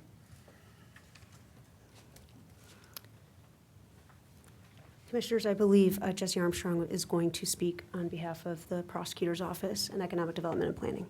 Thank you. Good morning, Commissioners. Jesse Armstrong, Assistant Prosecuting Attorney. In light of the comments we received here today, I do just want to clarify a couple things with respect to what is before you here today. So we heard comments regarding a proposed development on this site. What ultimately may be developed on the site is not before you today. All that is before you is a request to approve an expedited Type 2 annexation of this property from the townships into the city of Columbus. Under the expedited Type 2 process, so long as the statutory requirements are met, which you heard from our Economic Development and Planning Department that they have been here, the Ohio Revised Code actually does not provide the Commissioner's discretion to deny it. It actually requires approval upon the finding that those requirements have been met. So with respect to the speakers, I did want to make it clear that having found here that those requirements are met, it's actually mandatory to approve this annexation here today. And I'm happy to answer any other questions you may have. Mr. Armstrong, so this happens on a regular basis where, one, we don't have the statutory authority to deny the request, but so the residents that have come, really their question or their request is better met at the city of Columbus, correct? That is correct, yeah. After this annexation would be approved, there would be all standard zoning development type approvals, hearings would go through the city of Columbus, where the details of what will actually go there are reviewed and approved by the city. So I guess the point I'm trying to make is we don't have any statutory authority. We have to, because all the statutory authority has been met, we don't have any choice. We have to approve this. This happens on a regular basis, Mr. Fleshman. This happens on a regular basis. this comes before us, the annexation comes before us, we have to approve it. People come down on a regular basis and ask us to deny an annexation that we cannot deny, when in reality, where they should be going is to the city of Columbus. To make the exact request you're making of us should be made of Columbus City Council. So.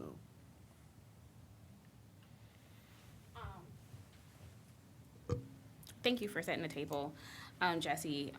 That was the first thing that I wrote down, is like, we're not deciding a housing development right now. And then I was gonna ask about the statutory requirement. With that being said, I would be remiss if I did not just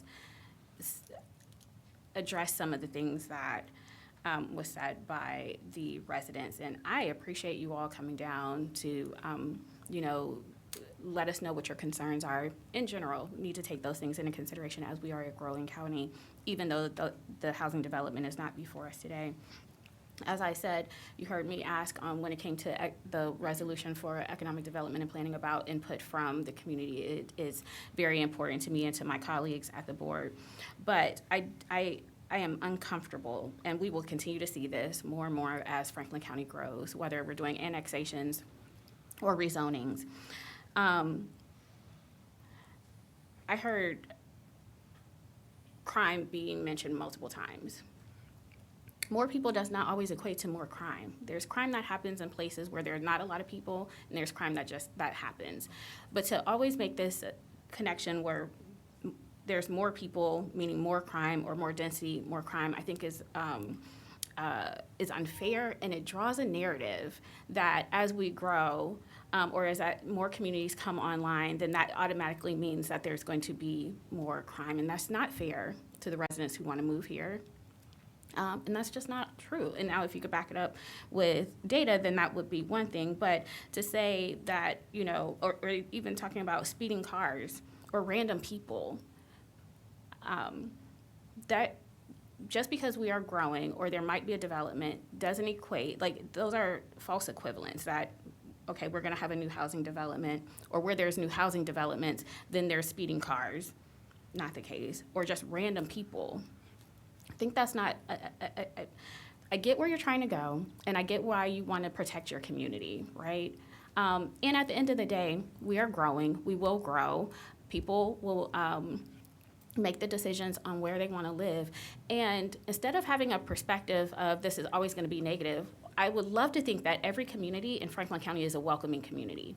That is a community that says, no, if you want to live, work, and play and raise a family, that this is the premier community to be in. And that we would want to have community conversations. So as people are looking to come, whether it's an apartment complex or single-family homes or townhomes or whatever it is, that we would have welcoming communities and not ones where people get up and say, oh, we don't want you here, because you're going to have random people or speeding cars, which may not be the case. Development is going to happen here. It's just going to happen, one way or another.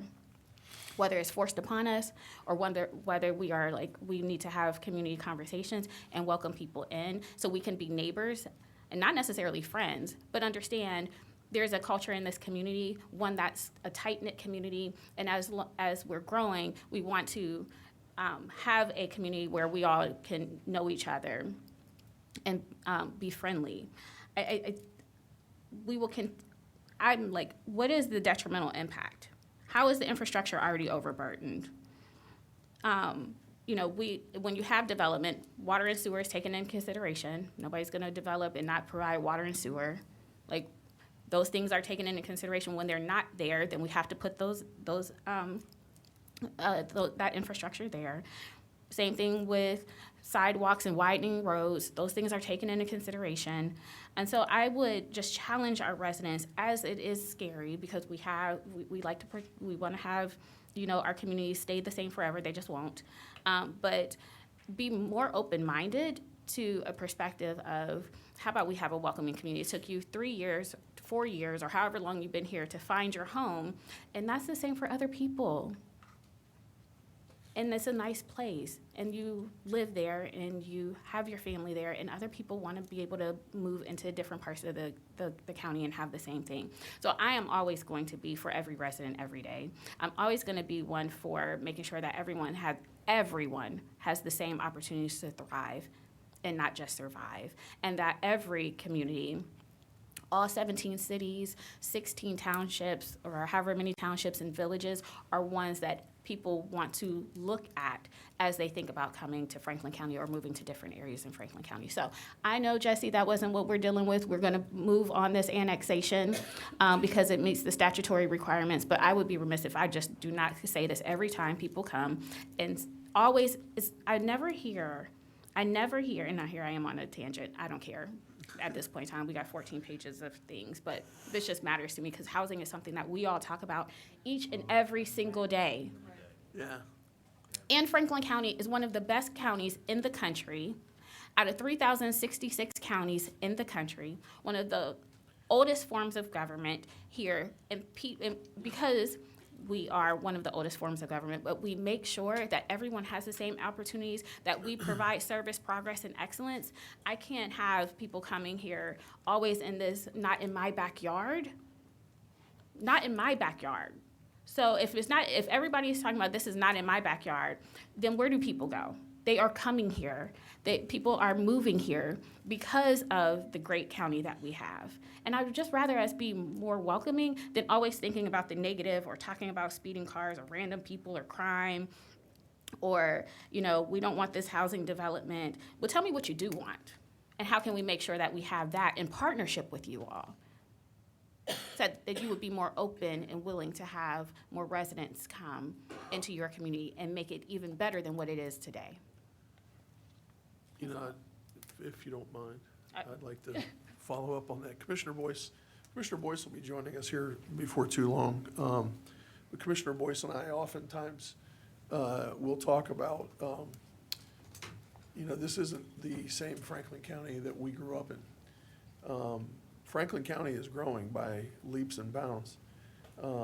Franklin County is the fastest growing county in the state of Ohio. It's the fastest growing county and one of the fastest growing counties in the country, fastest growing county certainly in the Midwest and the Northeast part of the country.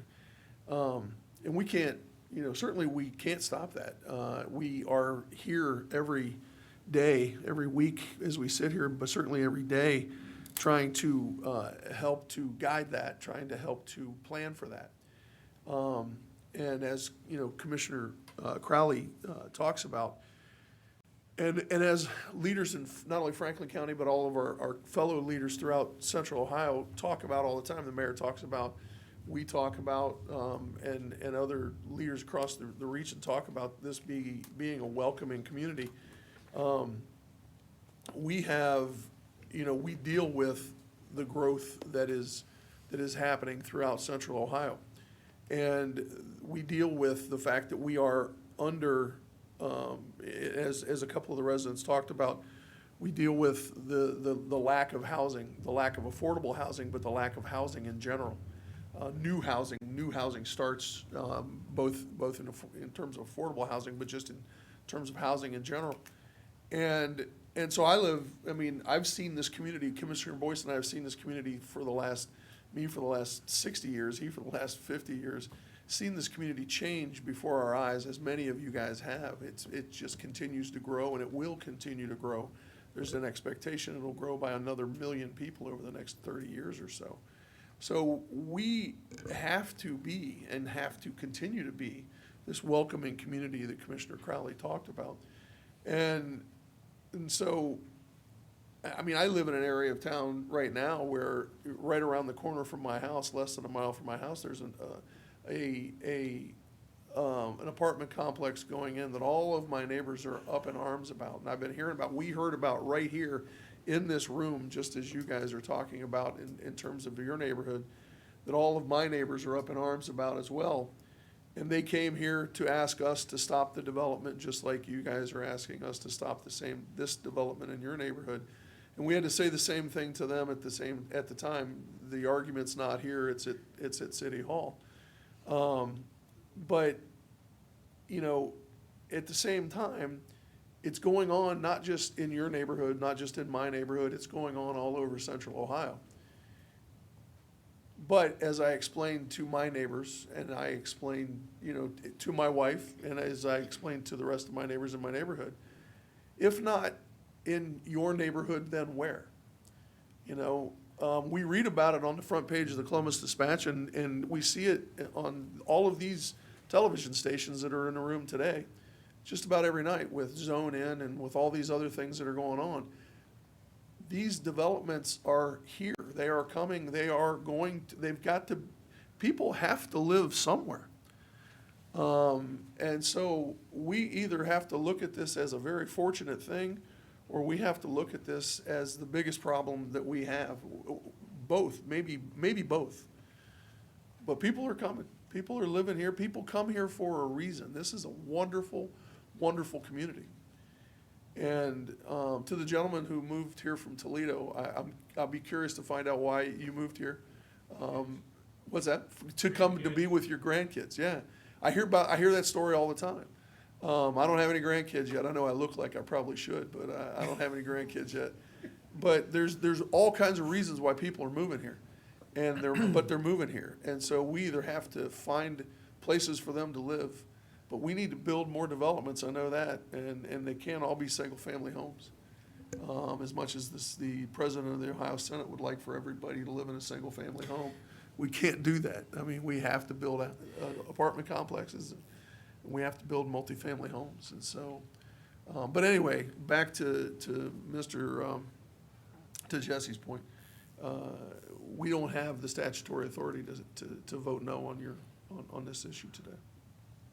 So, I'm sorry, did you want to? Thank you, Commissioner O'Grady, Commissioner Crawley. I just want to just speak briefly here. Kenneth Wilson, County Administrator. We talk, as Commissioner Crawley said, daily about housing and affordable housing. We are, depending on whose count, 50 to 60,000 units short of the number of houses that we need for the number of people that live in Franklin County today. So while this is not before us now, I'm here to say we need to welcome all types of housing. We need townhouses, apartments, single-family housing, but everyone can't afford to live in a house that costs $500,000. And you can't start at that point in your life. Speaking as someone who moved here several decades ago, my aspiration and hope was to live in a clean and safe apartment for me and my young family till I came up. And I had aspirations to live in a single-family house, which I eventually got there. But in many cases, we want our young people to stay here after they finish college. You got to have somewhere to live at that's clean, safe, and affordable. And everyone that lives in in multifamily housing is not looking to do things that aren't right, or they looking for the same thing that we all want. It's hard to think about someone that don't want a clean, safe place to live. Unfortunately, in our community, as has been stated, we're going to grow about 1 million people here over the next couple of decades, more on top of what we got. So we aren't going to be able to just look at vacant fields that we may have looked at before. And all vacant fields aren't good. If you don't keep them cut, you got things that come with that too. And then lastly, in our community, far too many people don't have a home to sleep in at night. And they're unhoused, and they're seeking emergency shelter, and they're seeking any type of housing. So I want us to also keep that in mind, that when if we are against housing of all types, one of the byproducts of that is increased homelessness. You can imagine having a family and living in a car and can't go home at night, and not have nowhere safe. So we are collectively in this together. And as has been stated by the board, and they work with county administration, me and my deputy county administrators, on affordable housing. And I will say that when we do affordable housing projects, which county dollars are contributed towards, we push for quality housing, and we push for housing that will be tended to for a long time to come, because we also have housing that's old and has been there that is not being taken care of properly, and families are becoming displaced. So I just want to say that this Board of Commissioners that we all work with each day are committed to safe, quality, affordable housing. So thank you. Commissioners, Joy Bivens, Deputy County Administrator. I just wanted to make sure that I mentioned this. Commissioner Crawley's signature statement is that residents thrive and not survive. And we're talking about housing, and County Administrator, you mentioned the homelessness. Just for this community, any day, our homeless shelters are filled with 76% mothers, residents. Those are mothers, they're working mothers. On any given day in this community, 88% of those residents are African-American mothers with children. So because our housing stock is just so low, we have to be able to find solutions to this. In addition to, as the ARPA dollars go away for the emergency housing assistance, we're gonna see more evictions because things are unaffordable. So this is a collective issue. I appreciate the commissioners and the residents that presented today. If we can figure out how we can all work together, so to Commissioner Crawley's signature statement, thrive and not survive, just survive, I think we will be doing phenomenal as a community. Thanks. And I know we got to move on because we got a long thing, but something that Administrator Wilson said that I just have to say, like, I wish, and you, DCA Bivens, I wish everybody was altruistic and cared about the homeless, and I know that's just not the case, right, unfortunately. But when I think about housing and some of the people that I talk to that are looking for an apartment that's affordable are firefighters, teachers. Yeah. So I want the people who are like, oh, we don't want density because there might be random people. I don't think a firefighter is a random person who only makes about $45,000 and can't necessarily purchase a home right now. I'm like, would we tell a firefighter, one of our first responders, that we need to save our lives, that we don't want, we don't want this development because of the potentials that could or could not happen, but they're just looking for a place to live for their young family and then protect us, or a teacher who's making around the same amount of money. Those are the people who, when I am out talking, are like, I can't afford it, or a teacher because they took on a whole bunch of student loan debt, but barely can make ends meet. Those are the people who need housing just as much. And so, I'll beat this horse until it's already dead, beat it to a pulp, but I just could not let this go, and we'll continue to see these, and it's unfortunate. But one day, I know we're going to have someone who's going to stand up and with a slip to say, thank you for this annexation, thank you for the development. We welcome these people into our homes, into our neighborhoods. Thank you. All right, if there's no further comments or questions, I will move approval of Resolution 64124. Second. Moved and seconded, voting. Commissioner O'Grady? Yes. Commissioner Crawley? Yes. Resolution number 64124 has been adopted. Thank you. Next up, Job and Family Services. Resolution number 64224, resolution approving subaward agreements with Community, Refugee, and Immigration Services, Ethiopian Tewahedo Social Services, Jewish Family Services, and Us Together Incorporated for refugee employability services in the amount of $623,390. Good morning, Commissioners. Vivian Turner, Chief Administrator for Franklin County Job and Family Services. As you know, we are the only county that directly receives Refugee Social Services Grant Award from the Ohio Department of Job and Family Services. This resolution would authorize us to enter into agreements with our RSS collaborative partners to use those funds to continue to provide refugee employability service throughout the Central Ohio region. Over the last 2 years, our RSS collaborative partners have served over 1,100 eligible refugees.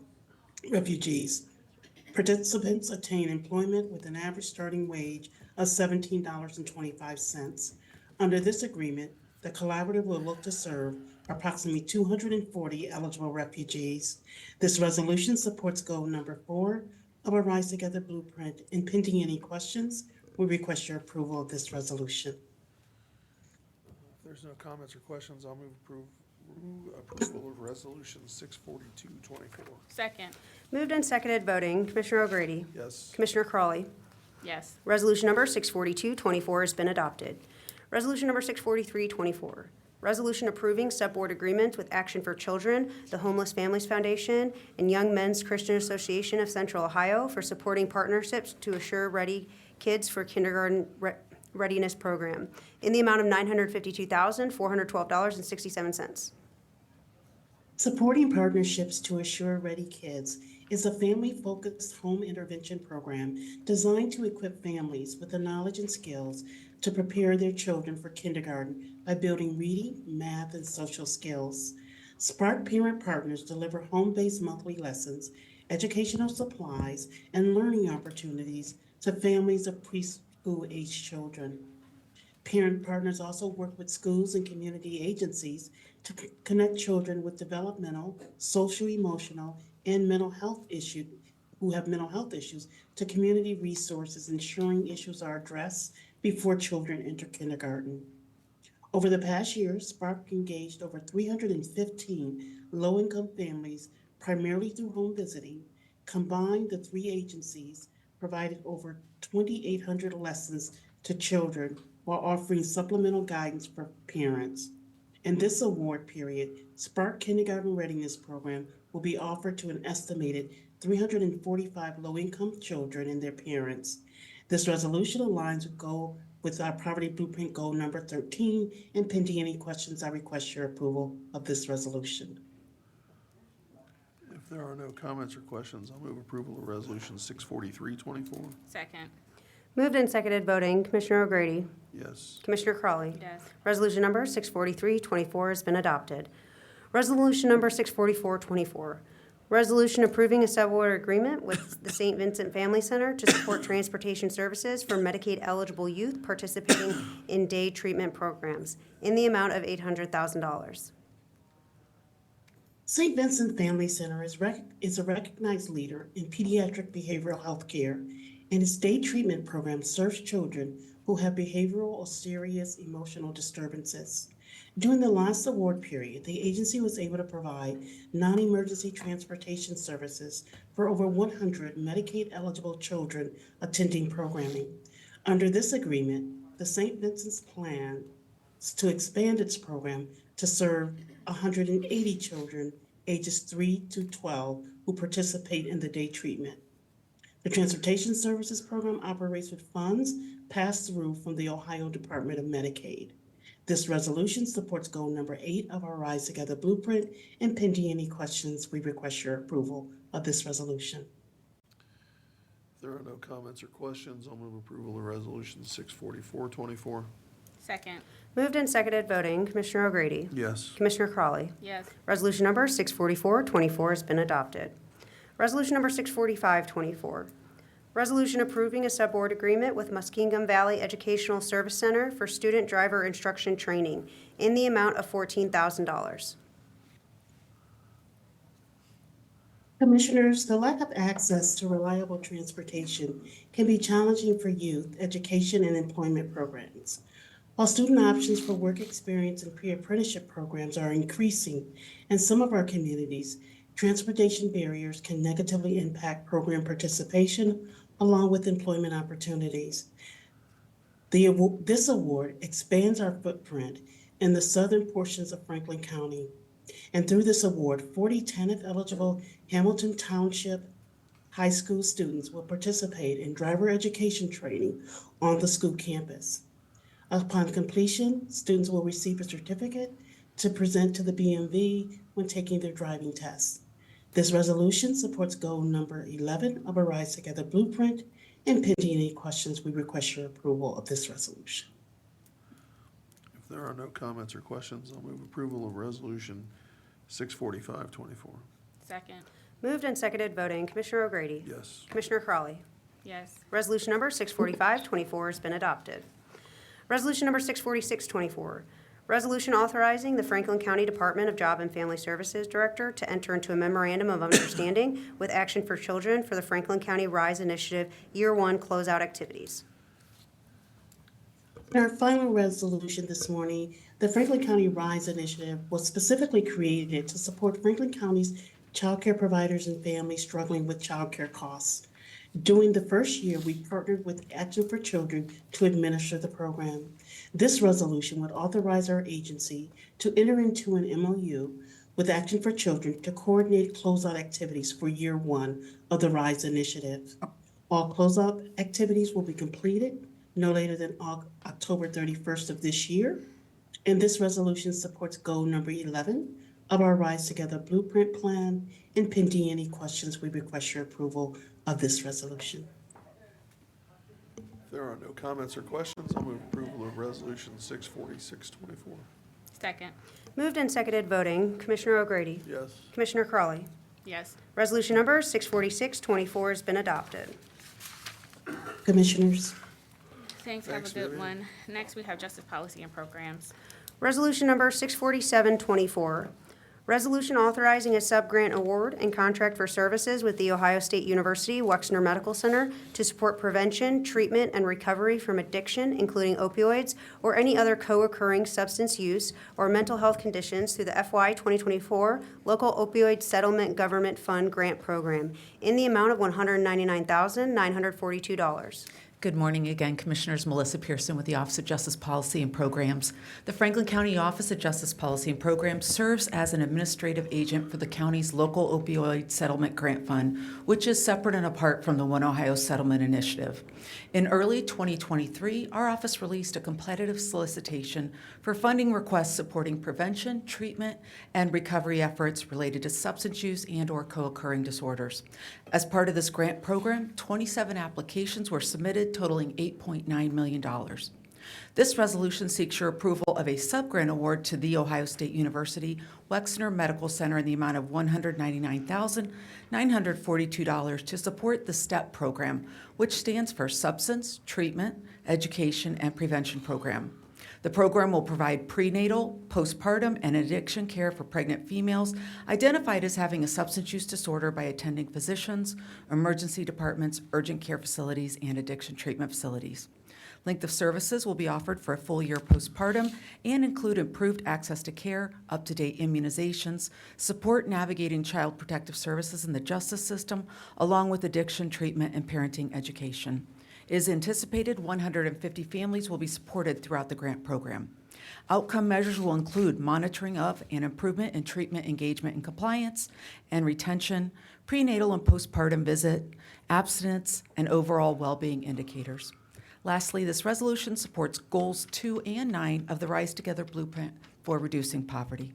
Pending any questions, we respectfully request your approval. If there are no comments or questions, I'll move approval of Resolution 64724. Second. Moved and seconded voting, Commissioner O'Grady. Yes. Commissioner Crawley. Yes. Resolution number 64724 has been adopted. Resolution number 64824, resolution authorizing a contract for services with the African American Male Wellness Agency for a mental wellness program offering talk therapy services related to the FY 2022 Comprehensive Opioid Stimulant and Substance Abuse Program Grant in the amount of $60,000.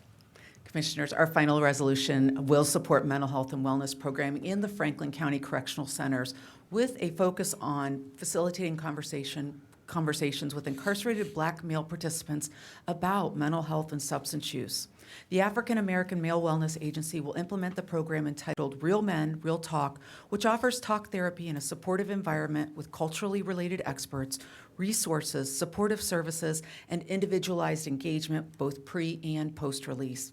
It is anticipated 30 participants will receive the program over the course of the 12-month program.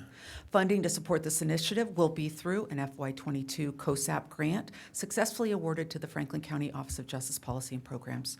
This resolution does support Goal 9 of the Rise Together Blueprint for reducing poverty, and pending any questions, we would respectfully ask your approval for the subgrant award to the African American Male Wellness Agency. If there are no comments or questions, I'll move approval of Resolution 64824.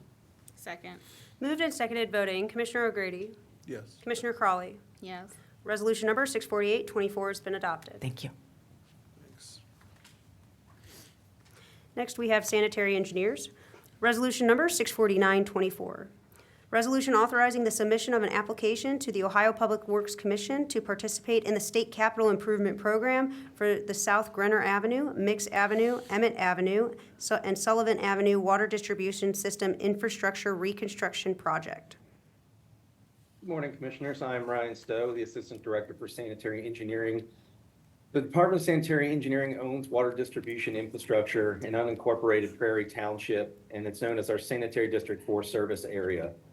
Based on our main breaks data since 2001, we have identified 4 streets within this area, water mains within this area that need to be replaced, a total of 8,000 linear feet. The cost of this capital project is estimated to be $9,352,174, which is inclusive of all project phases. To fund this project, Sanitary Engineer has identified the State Capital Improvements Program administered by the Ohio Public Works Commission as a viable source of financial assistance. Sanitary Engineering is requesting $4,999,999 from OPWC. Under this program, approximately 75% of the assistance would be provided as a grant, with the remaining 25% being provided in the form of a loan. The remainder of the project will be funded by the Water Supply Revolving Loan Account, which is jointly administered by the Ohio EPA and the Ohio Water Development Authority.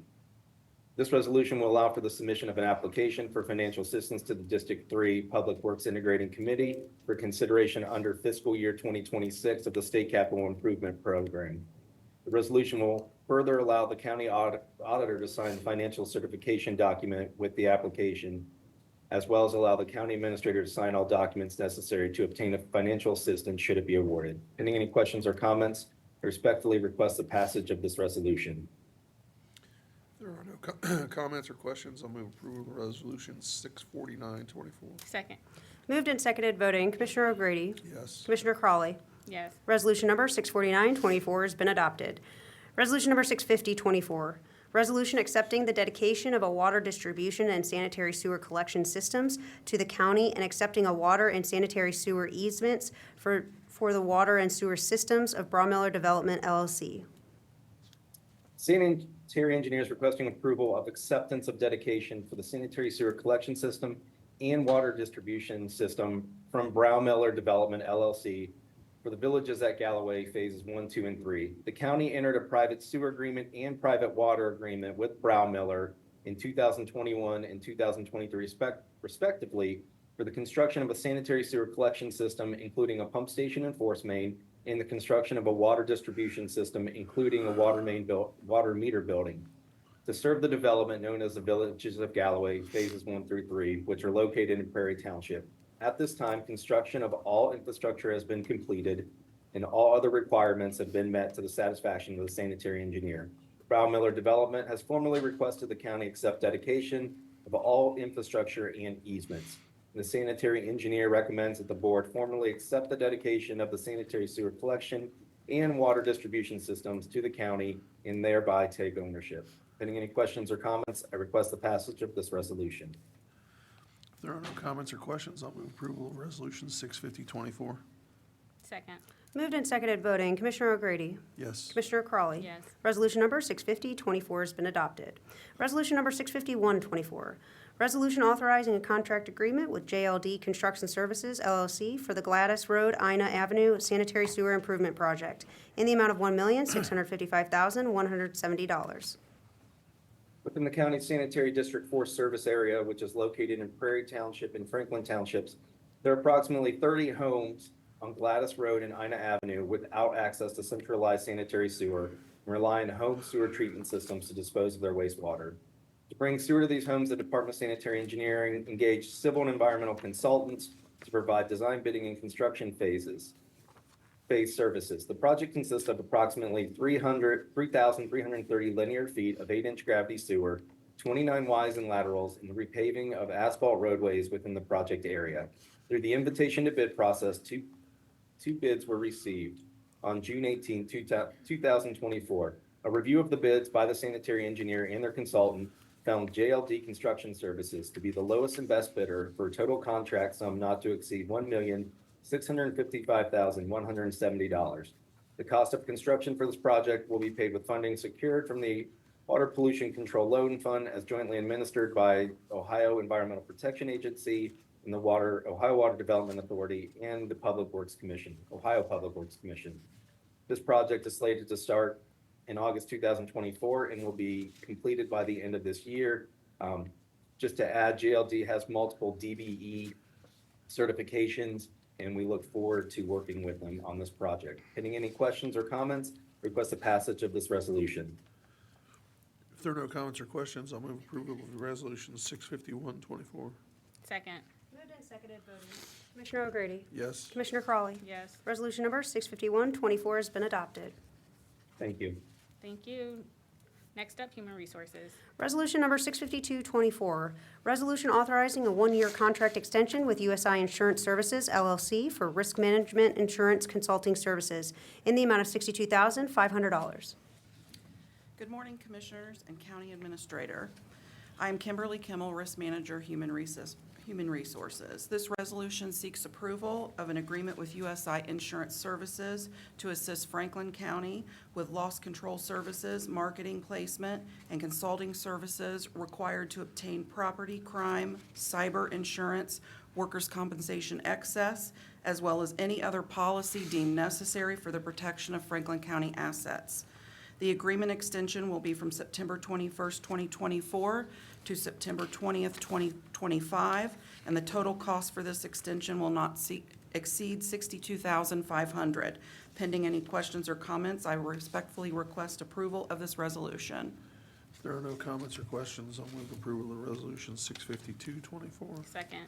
Moved and seconded voting. Commissioner O'Grady? Yes. Commissioner Crawley? Yes. Resolution number 652-24 has been adopted. Thank you. Resolution number 653-24, resolution authorizing the county administrator to execute a contract modification with United Behavioral Health to provide additional programming and training hours in the amount of $1,962,000. Good morning, Commissioners. Assistant Director of HR over in Employee Benefits and Wellness, Jody Lees, actually. So this contract modification with United Behavioral Health adds additional 20 training hours per year to allow an expanded opportunities for mental health first aid classes.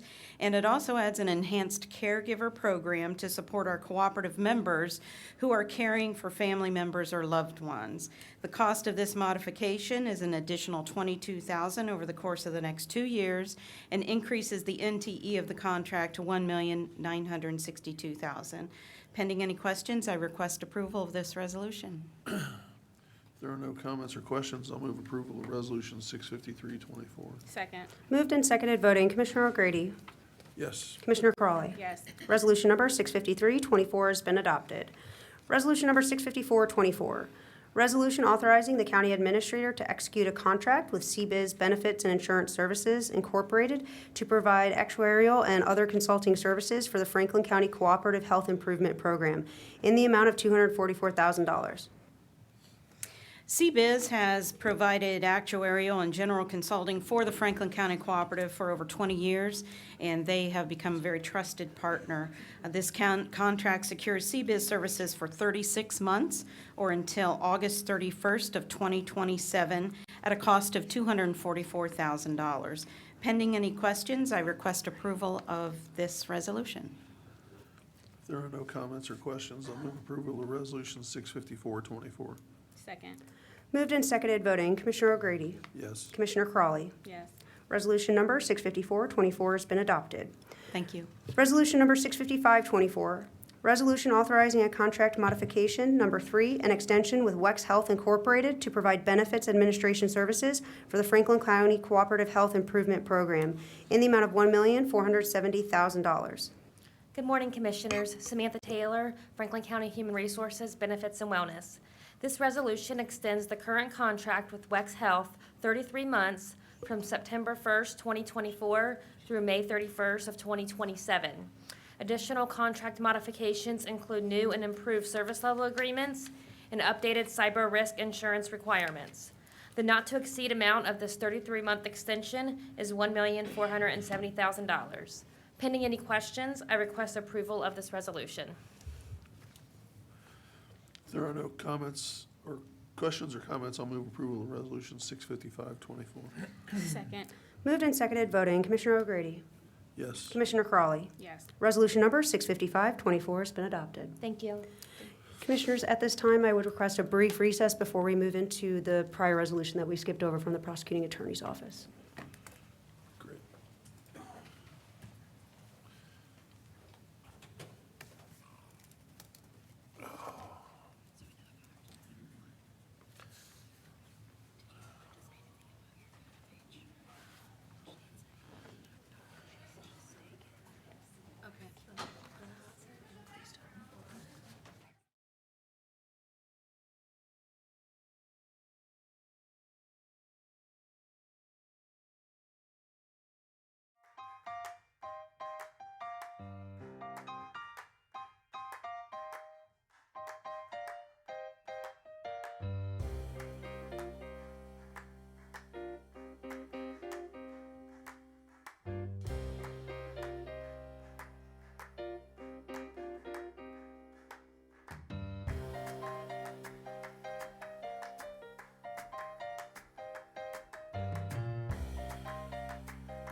All right, at this time, I'd like to reconvene our regular general session, and we'll begin with the prosecuting attorney presentation.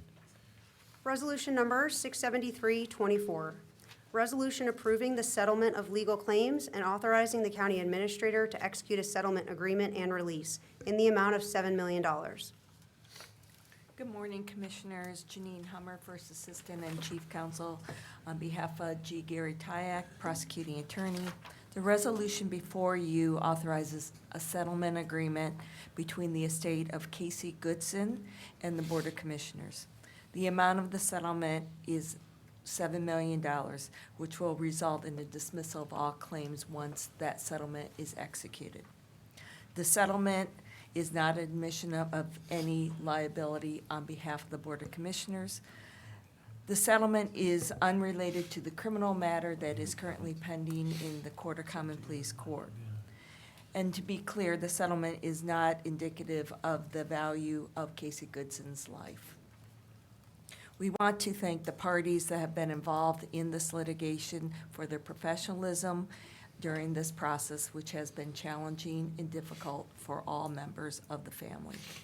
Pending any questions, we ask for your approval of this resolution. Thank you, Prosecuting Attorney. Ms. Hummer, are there any comments from my colleagues? I'll start with Commissioner Crawley. Thank you, President Boyce, and thank you, Attorney Hummer, and to your staff, and to all of those who have been involved in this civil matter, separate and apart from the criminal matter. Thank you for stating that, where the commissioners were or are named parties to this case, to the civil case. I'm not going to speak long. You already said that this is not, we can never put value on someone's life. This young man was young, had a full life ahead of him, clearly loved his job where he drove trucks for a living all across this country, and was very much engaged with his family, his mother, his siblings, and was somebody that his siblings looked up to. And it's unfortunate that his life was cut short. What we continue to see, and I want to be mindful of, there is a criminal matter that is going forward again, and so people are innocent until proven guilty. So I want to be mindful of the comments that I want to make here. But when this first happened, I was in the legislature at the time, and just like unfortunately things that were happening with police-involved shootings, it was just another one, and took to the streets with other people in supporting this family, but more importantly, calling on the community to come together to really address discrimination, racism, and how people are perceived in the community differently from others. When we think about police-involved shootings, whether it's with Black males or Black people in general, and then trying to find a way for us to come together and move forward, but understanding that these things continue to happen. And I know my colleagues and I have tried to, whether in the legislature or here at the board, try to address these things in a real substantive way, whether it's legislation for whether it's more training or cultural competency training, or, conversations about, to build trust in the community. The commissioners, prior to me coming to the board, had invested in body cameras to, just have more transparency between the interactions of law enforcement and the community. And, there are things that we can do. There's more that can be done.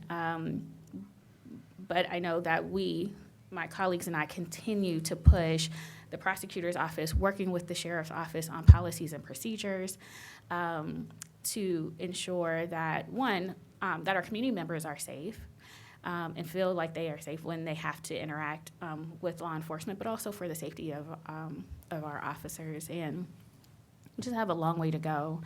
And it's unfortunate that there was another one in the news the other day not here, but these occurrences continue to happen, and they shouldn't. And a young man, Casey Goodson, is not here with us today.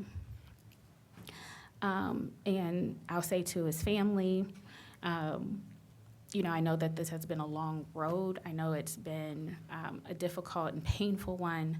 I hate that you all have to go through this and go through it again. But to what I will say for me, and why I love serving with my colleagues, and I will say that this is the best Board of Commissioners, hands down, that we always try to be on the side of right.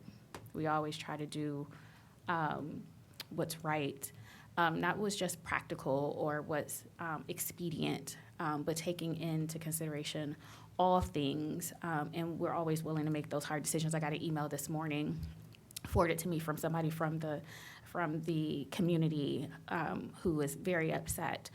And that's fine. People will feel however they feel. I feel good about where we are. I feel good about how we got to this place with our council. And no, it will not replace Casey's life. It doesn't come close.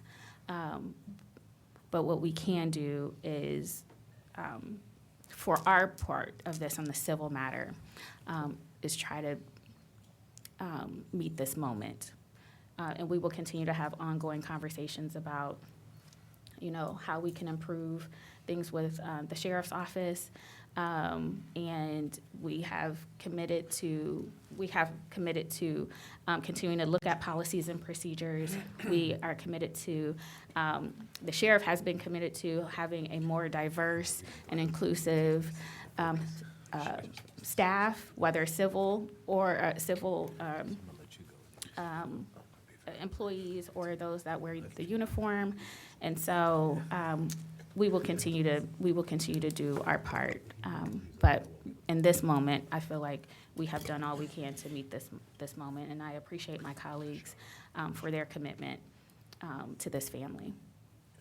Thank you, Commissioner Crawley, for your comments. Commissioner Grady, you want to add some comments? I just want to say this has been a very long, very difficult process. Not nearly as difficult for us as for the family, and I'm glad that we were able to come to an agreement, and I hope that we can move on from here. I hope the family can move on from here. That's it. Yeah. Thank you, Commissioner Grady and Commissioner Crawley. With what both of you said, I can simply ditto those remarks, but I would also like to add just a couple of other brief thoughts.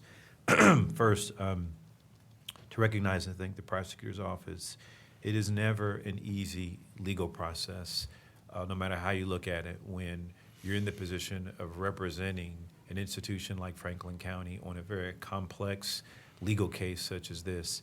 And their job is to provide the commissioners with as much evidence as possible, as much of a recommendation as possible. But at the end, they know that they're charged with providing us with the information so that we can make the right choice and decision based on the information that we have. And I want to commend the prosecutor's office for being as diligent as possible. This has been painstakingly for the family, certainly, but I can assure you it's been painstaking for us too. Honestly, I think I can speak on behalf of my colleagues and say we wish that this was finalized a long time ago, but there's a process that we have to adhere to, and that process has been completed in a thorough and I think appropriate way, and so that's why we're able to get to a point where we can pass a resolution such as this today. Commissioner Crawley said it best when he said that there's no amount of money that can bring back the life of Mr. Goodson, and certainly that can replace the loss that he is to his family. He was a father, a son, a brother, and a friend to so many, and we can't replace the loss of him. But our job as commissioners as it relates to a case such as this, is to make a decision on whether or not we can settle with the claim and come up with something that that we have the capacity to do and provide us. So I think that's what this resolution does today. Finally, I would just add that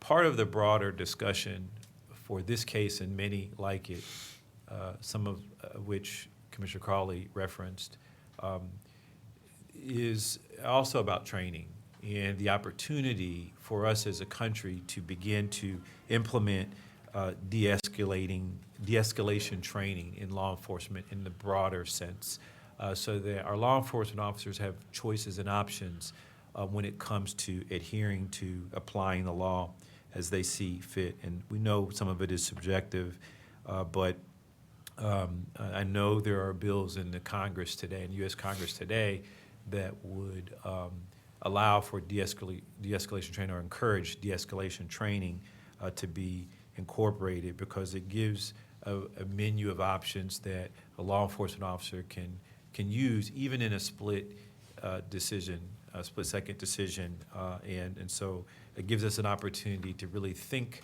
about policy as it relates to training, and I hope that's what this does, not just for Franklin County, but for law enforcement in general. And then finally, I'll just say that while Casey Goodson's life being taken is certainly a tragedy, no matter how you look at it. Another tragedy would be that if we didn't learn and grow as a county, if we didn't learn and grow in law enforcement. And I really believe that in that case, the needle is moving. Even if just slight, the needle is moving. I want to assure the public and the family that we have had many, many conversations about training and policies and things that we can do to better create an atmosphere of appropriateness as relates to policies. Those aren't things that we decide as commissioners, quite frankly. We don't affect law enforcement policy, or certainly not training.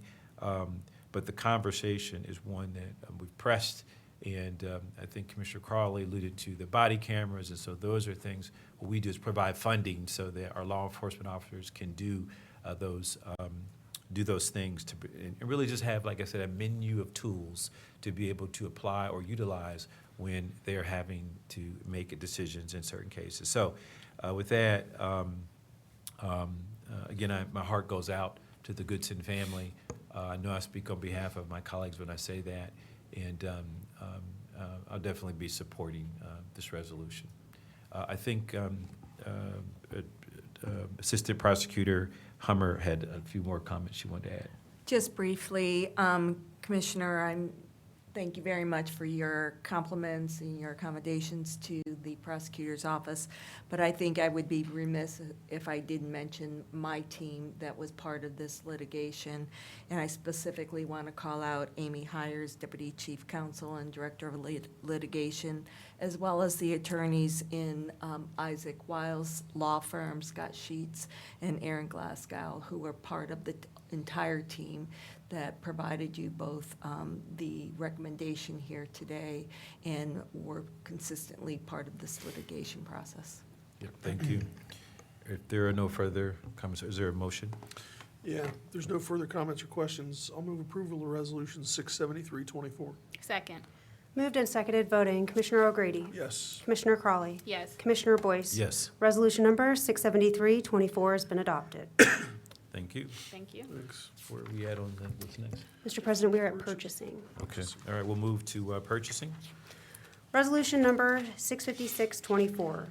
Resolution authorizing a contract with Garda LCL Great Lakes Incorporated to provide armed courier services for various Franklin County elected official offices, agencies, courts, boards, or commissions in the amount of $250,000. Good morning, Commissioners. Megan Perry Balanier, Director of Purchasing, and joining me is D'Amica Withers, Chief Economic Equity and Inclusion Officer for the Office of Diversity, Equity, and Inclusion. This resolution would authorize a contract with Garda CL Great Lakes Incorporated for the provision of armed courier services. These services were procured using a competitive RFP process, and the contract with Garda will be in effect for a period of 3 years with 2 optional 1-year extensions. Pending any questions, I request your approval of this resolution. If there are no comments or questions, I'll move approval of Resolution 656-24. Second. Moved and seconded voting, Commissioner O'Grady. Yes. Commissioner Crawley. Yes. Commissioner Boyce. Yes. Resolution number 656-24 has been adopted. Resolution number 657-24. Resolution authorizing a cooperative agreement with The Ohio State University to sponsor an undergraduate design capstone project in the amount of $5,000. Commissioners, as stated, this resolution would approve a cooperative agreement with The Ohio State University. The County Purchasing Department will sponsor an undergraduate design capstone project at a not-to-exceed amount of $5,000. We'll engage 1 student to support the planning and implementation of an electronic ticketing system to manage service requests coming into our agency. Pending any questions, I request approval of this resolution. If there are no comments or questions, I'll move approval of Resolution 657-24. Second. Moved and seconded voting, Commissioner O'Grady. Yes. Commissioner Crawley. Yes. Commissioner Boyce. Yes. Resolution number 657-24 has been adopted. Resolution number 658-24. Resolution approving purchases for various Franklin County agencies in the amount of $4,263,710.13. Commissioners, this resolution requests your approval of 154 purchase orders for which the county auditor has pre-certified available funding, and I'll turn it over to D'Amica for the supplier diversity data. Thank you, Megan. Commissioners and County Administration, 15 of the purchase orders being presented today are being awarded to small and emerging businesses totaling $137,845.92.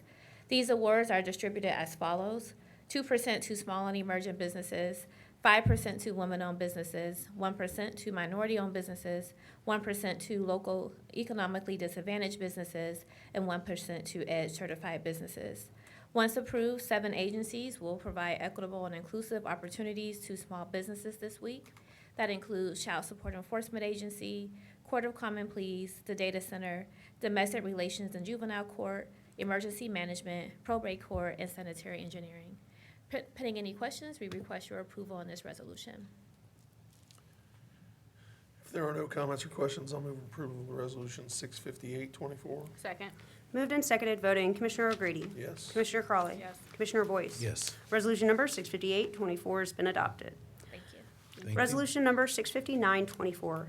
Resolution approving purchases for purchases for Franklin County Domestic Relations Court in the amount of $203,500. This resolution, Commissioners, requests your approval of 3 purchase orders. The county auditor has pre-certified available funding, and pending any questions, I would ask for your approval of this resolution. If there are no comments or questions, I'll move approval of Resolution 659-24. Second. Moved and seconded voting, Commissioner O'Grady. Yes. Commissioner Crawley. Yes. Commissioner Boyce. Abstain. Resolution number 659-24 has been adopted with Commissioner Boyce's noted abstention. Thank you. Next is Board of Commissioners. Thank you. Resolution number 660-24, resolution authorizing and approving the purchase of real property located at 345 East Fifth Avenue, Columbus, Ohio, authorizing the county administrator to enter and execute a real estate purchase contract, and authorizing the county administrator to take additional actions necessary to effectuate the purchase and transfer of the property in the amount of $9,500,000. Good morning, Commissioners. Jesse Armstrong, Assistant Prosecuting Attorney. This resolution would authorize the county administrator to enter a real estate purchase contract for the property located at 345 East Fifth Avenue in Columbus, Ohio, in an amount not to exceed $9,500,000. This property is currently on the market and would offer significant office space for various county agencies.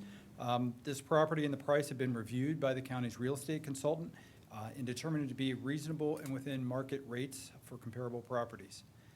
This resolution would also authorize the Office of Budget Management to make necessary appropriation adjustments required for the purchase, and authorizes OMB and the Auditor's Office to take additional actions necessary for the implementation of this resolution. Finally, this resolution also authorizes the county administrator to take additional actions necessary to facilitate the purchase and transfer of this property that are not inconsistent with this resolution. Pending any questions, we would respectfully request your approval. If there are no comments or questions, I'll move approval of Resolution 66024. Before we do, I do want to make one comment, just that this is our one-door location, and I just want to point that out because this is the, I'm sorry? Yeah.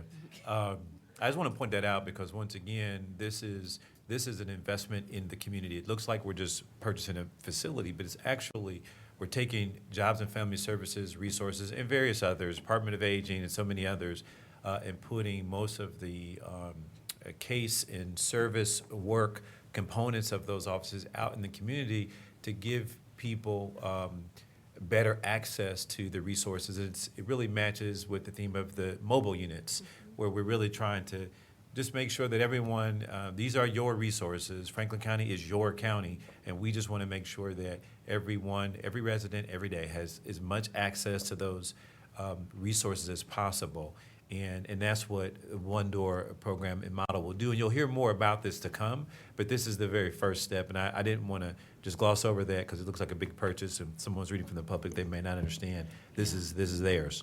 Yeah, and Commissioner Boyce, just really quick as well, not just under the Board of Commissioners, Human Service Agencies, we're also having conversations with the juvenile court to move some of that work that can be done in the community in that building, as well as some of our community partners who provide supportive services as well. That's outstanding. That's outstanding. Is there a second if there are no further comments? Moved and seconded, voting. Commissioner O'Grady. Yes. Commissioner Crawley. Yes. Commissioner Boyce. Yes. Resolution number 66024 has been adopted. Thank you, Commissioners. Thank you. Thanks. Resolution number 66124, resolution authorizing the county administrator to approve and execute contracts not to exceed $250,000 per contract. Are we still in the afternoon? Janine Hummer on behalf of Prosecutor G. Gary Tyak. Commissioners, this resolution authorizes the county administrator to execute contracts in the amount not to exceed $250,000. This resolution actually goes hand in hand with the previous resolution approved by the commissioners regarding purchase orders. This resolution would also be limited both in amount and expiration date. On September 10th, the clerk will be authorized to report to the commissioners all contracts executed under this resolution. Finally, this resolution requires that the prosecuting attorney's office approves each one of these contracts to form prior to execution. Pending any questions, we ask for your approval. If there are no comments or questions, I'll move approval of Resolution 66124. Second. Moved and seconded, voting. Commissioner O'Grady. Yes. Commissioner Crawley. Yes. Commissioner Boyce. Yes. Resolution number 66124 has been adopted. Resolution number 66224, resolution authorizing a memorandum of understanding with CAG Bexley Apartments LLC for the construction of a proposed mixed-use project to be located at 2200 East Main Street, Bexley, Ohio, that will have income-restricted units in the amount of $2 million. Good morning, Commissioners. Robin Moorhead, Assistant Prosecuting Attorney. This resolution approves a memorandum of understanding with CAG Bexley Apartments LLC for the contribution of $2 million for the construction of a proposed mixed-use project to be located in Bexley, Ohio. The project consists of 10,800 square feet of ground floor retail space, 11,850 square feet of second floor office space, 232 residential units, and a 269 space parking garage. And the county funding for this project will provide for a total of 76 income restricted residential units that will be leased at a rate not greater than 80% of area mean income, and for broadband internet to be provided to all residential units for the project not less than 18 years. Additionally, the developer warrants that both it and any subsequent owners will maintain the project and the project site as set forth in the MOU. They will not allow the project or project site to become subject to a nuisance action, and that the requirements to preserve and maintain the project and project site will run with the land. Pending any questions, I respectfully request your approval of this resolution. If I may, President Boyce, Please. just quickly, because we've been dealing with housing, so I've already told you the horse is dead, but why not just beat it one more time? At this point, when we think about this, location in Bexley. It was I think they were townhomes that was there for the Capital University Seminary School that has just been there. And so now we'll have a new purpose with affordable housing and some other amenities there, I think like on-site healthcare and different things for the community. And so, Bexley is small, but it's growing, just like the county is growing. And so looking forward to having, what we continue to do in the housing space, but how this makes a difference for that community in general, but also the broader community with the resources, the other amenities that are going to be coming there with housing. So thank you all for the work on this. I'm looking forward to supporting it. Great. If there are no further comments or questions, I will move approval of Resolution 66224. Second.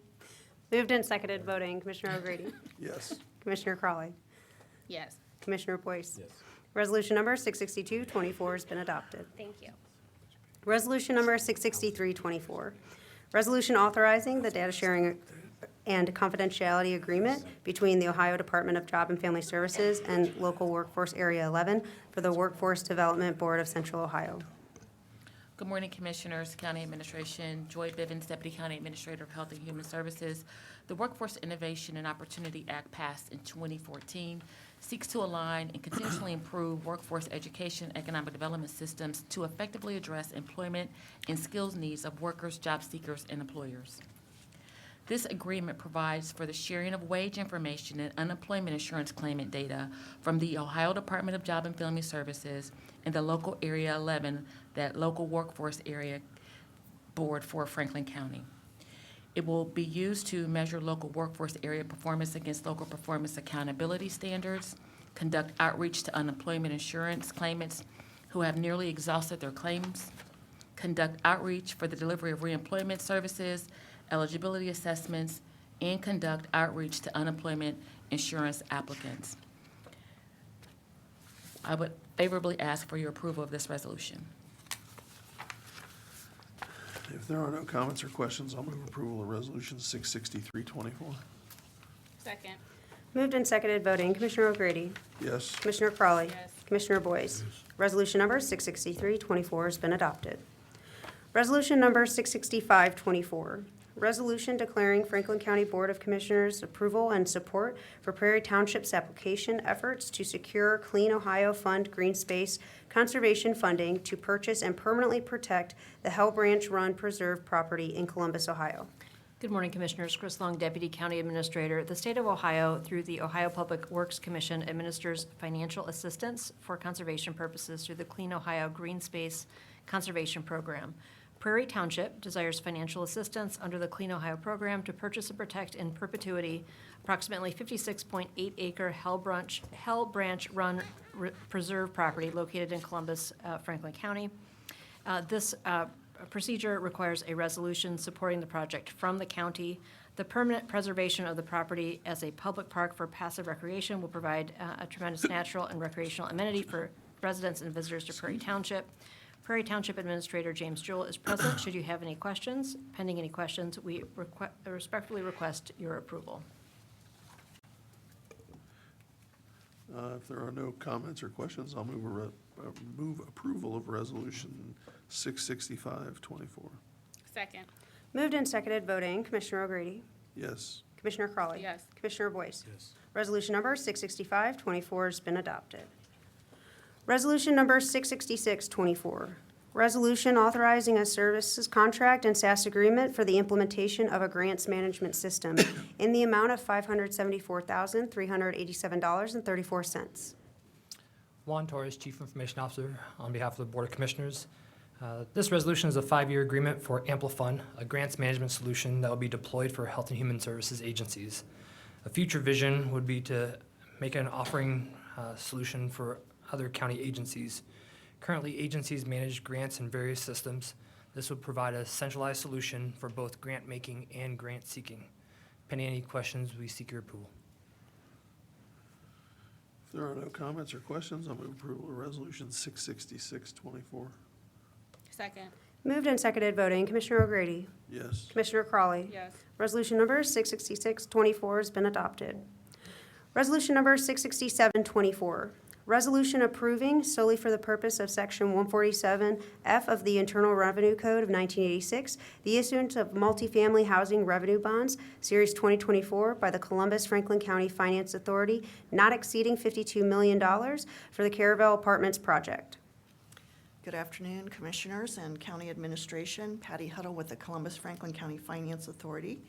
Here to seek Commissioner approval of the issuance of $52 million, or an amount not to exceed $52 million in bonds in support of a proposed affordable housing project called Caravel, being developed by Kittle Property Group. The property under consideration is at 4311 Shoppers Lane. And there, the developer proposes to construct 234 senior apartments on 7.5 acres. The units will be priced in the range of 50 to 70% AMI, and construction costs are estimated to be about $34 million. The developer that is undertaking the project has a 28 or 24-year history of developing and owning affordable housing projects, and were ranked 11th on the 2023 top affordable housing developer list.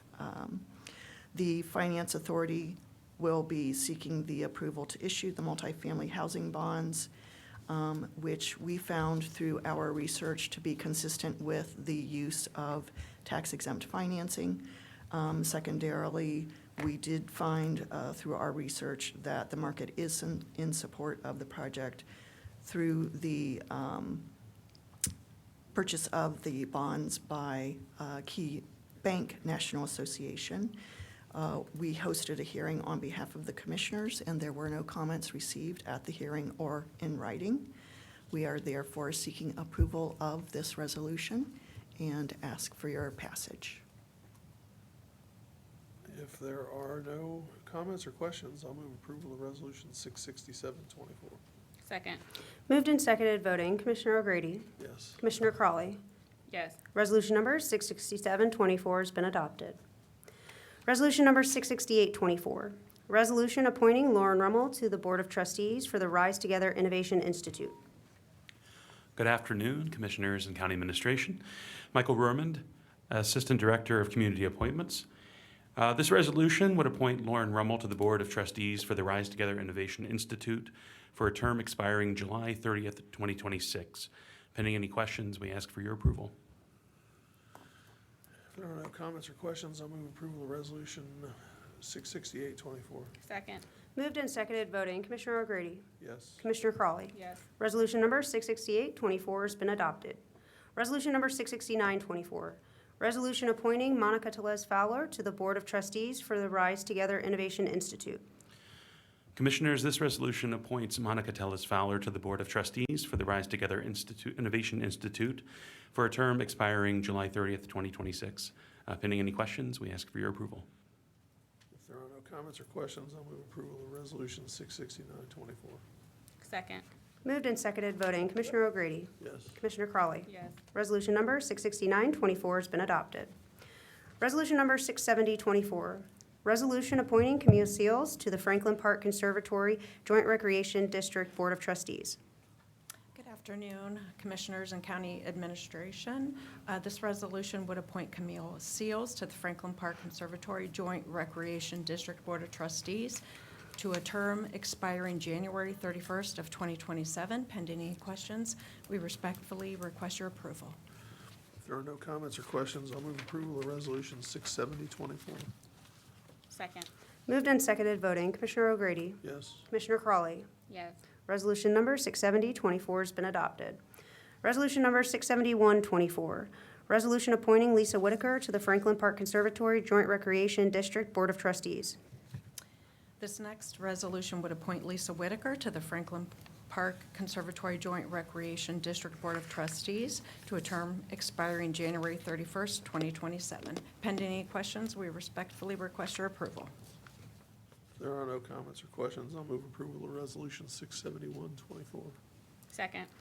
Moved and seconded voting, Commissioner O'Grady. Yes. Commissioner Crawley. Yes. Resolution number 67124 has been adopted. Thank you. Thank you. Commissioners, before we do move to our final resolution, I do have two journalization, if I may proceed. Thank Please. you. On July 23rd, 2024, Resolution Number 59324 included a Scrivener's error that has since been corrected. This resolution will be reflected, this approval will be reflected in our amendment to be executed in the subgrant agreement. This correction to the resolution has been approved by the Franklin County Prosecutor's Office. Next, the document that has been presented to each of you today has been provided to your offices and is being journalized as required under Resolution Number 68323, the no-cost amendment resolution. The clerk's office has been tracking each contract that is signed under this authority, and the list provided to you will be captured in today's meeting minutes. And finally, we'll move to Resolution Number 67224. But I seem Board to of have lost it. Commissioners. Yeah, thank you. Board of Commissioners. Thank you. Resolution of the Franklin County Board of Commissioners to convene into executive session for the purpose of considering personnel matters and to confer with the Franklin County Prosecutor's Office concerning pending or imminent litigation. Move to convene into executive session to consider the appointment, employment, dismissal, discipline, promotion, demotion, or compensation of a public employee or official, to confer with an attorney for the public body concerning disputes involving the public body that are the subject of pending or imminent court action. Second. Moved and seconded voting. Commissioner O'Grady. Yes. Commissioner Crawley. Yes.